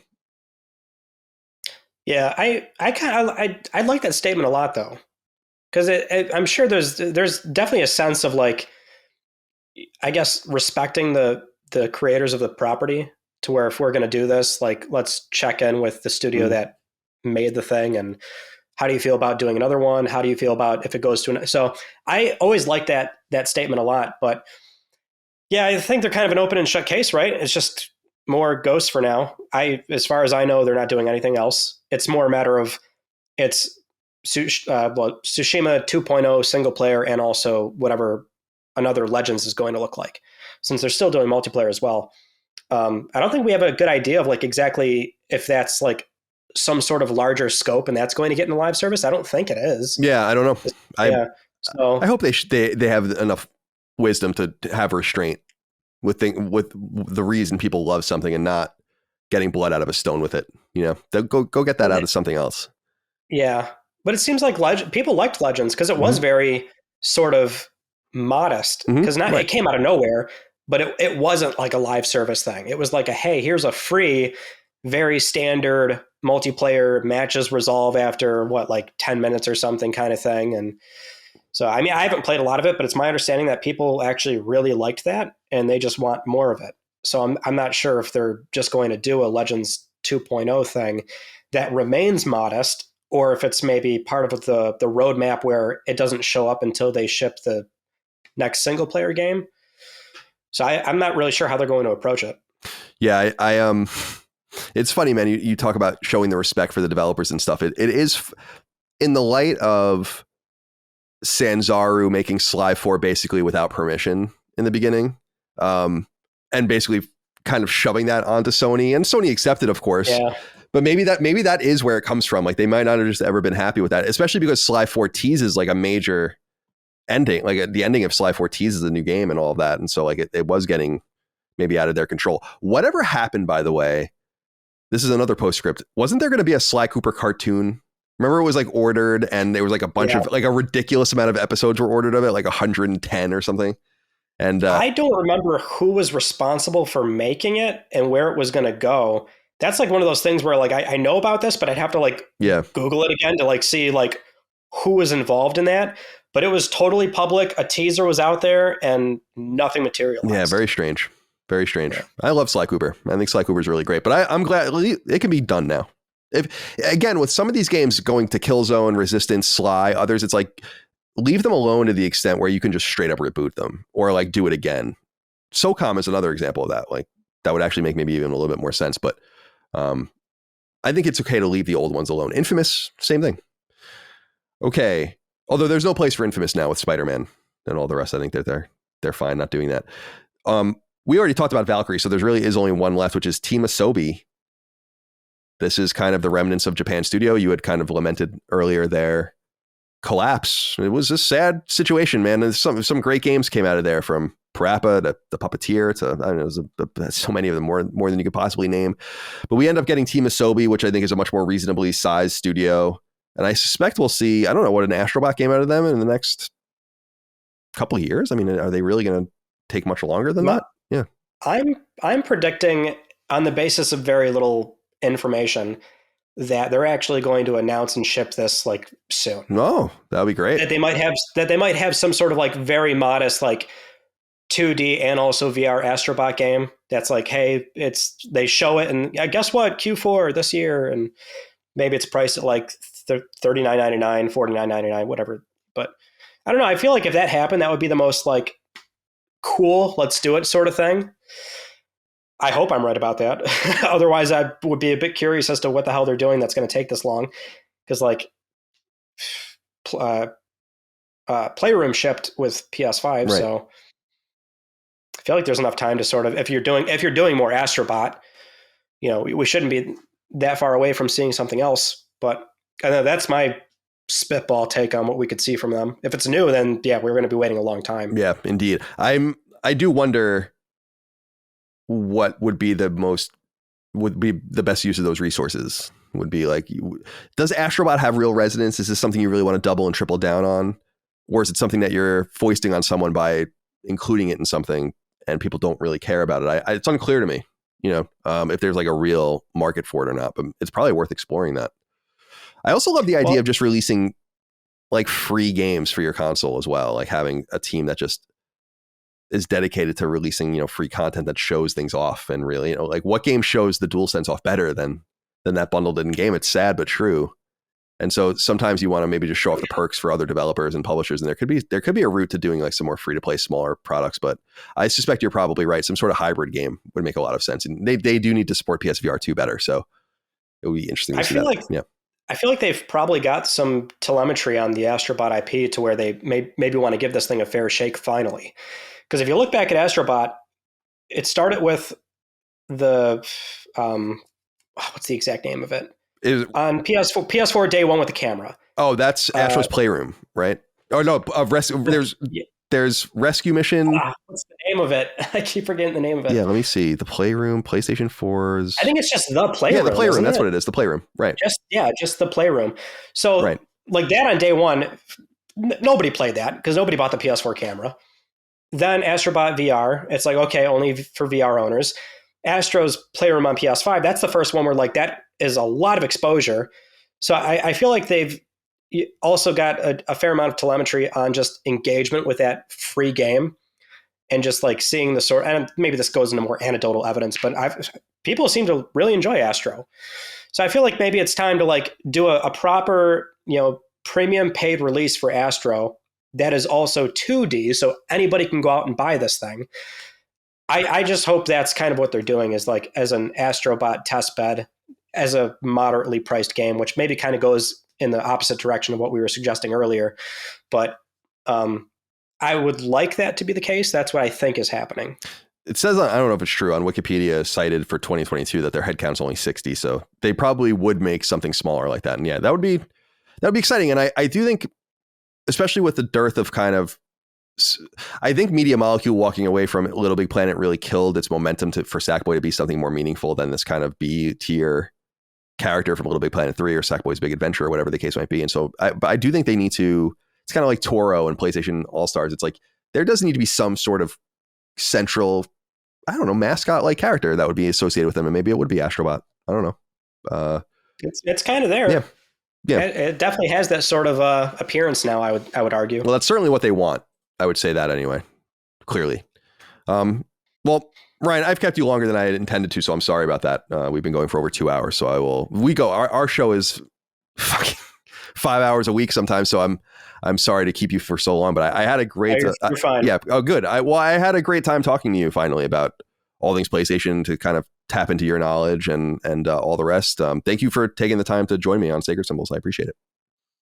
Thank you for inviting me. I'm just glad we could finally do it now. I'm trying to show up on more places. So. Yeah, I am too. I'm trying to say yes to more of those things as well, to just kind of get out there.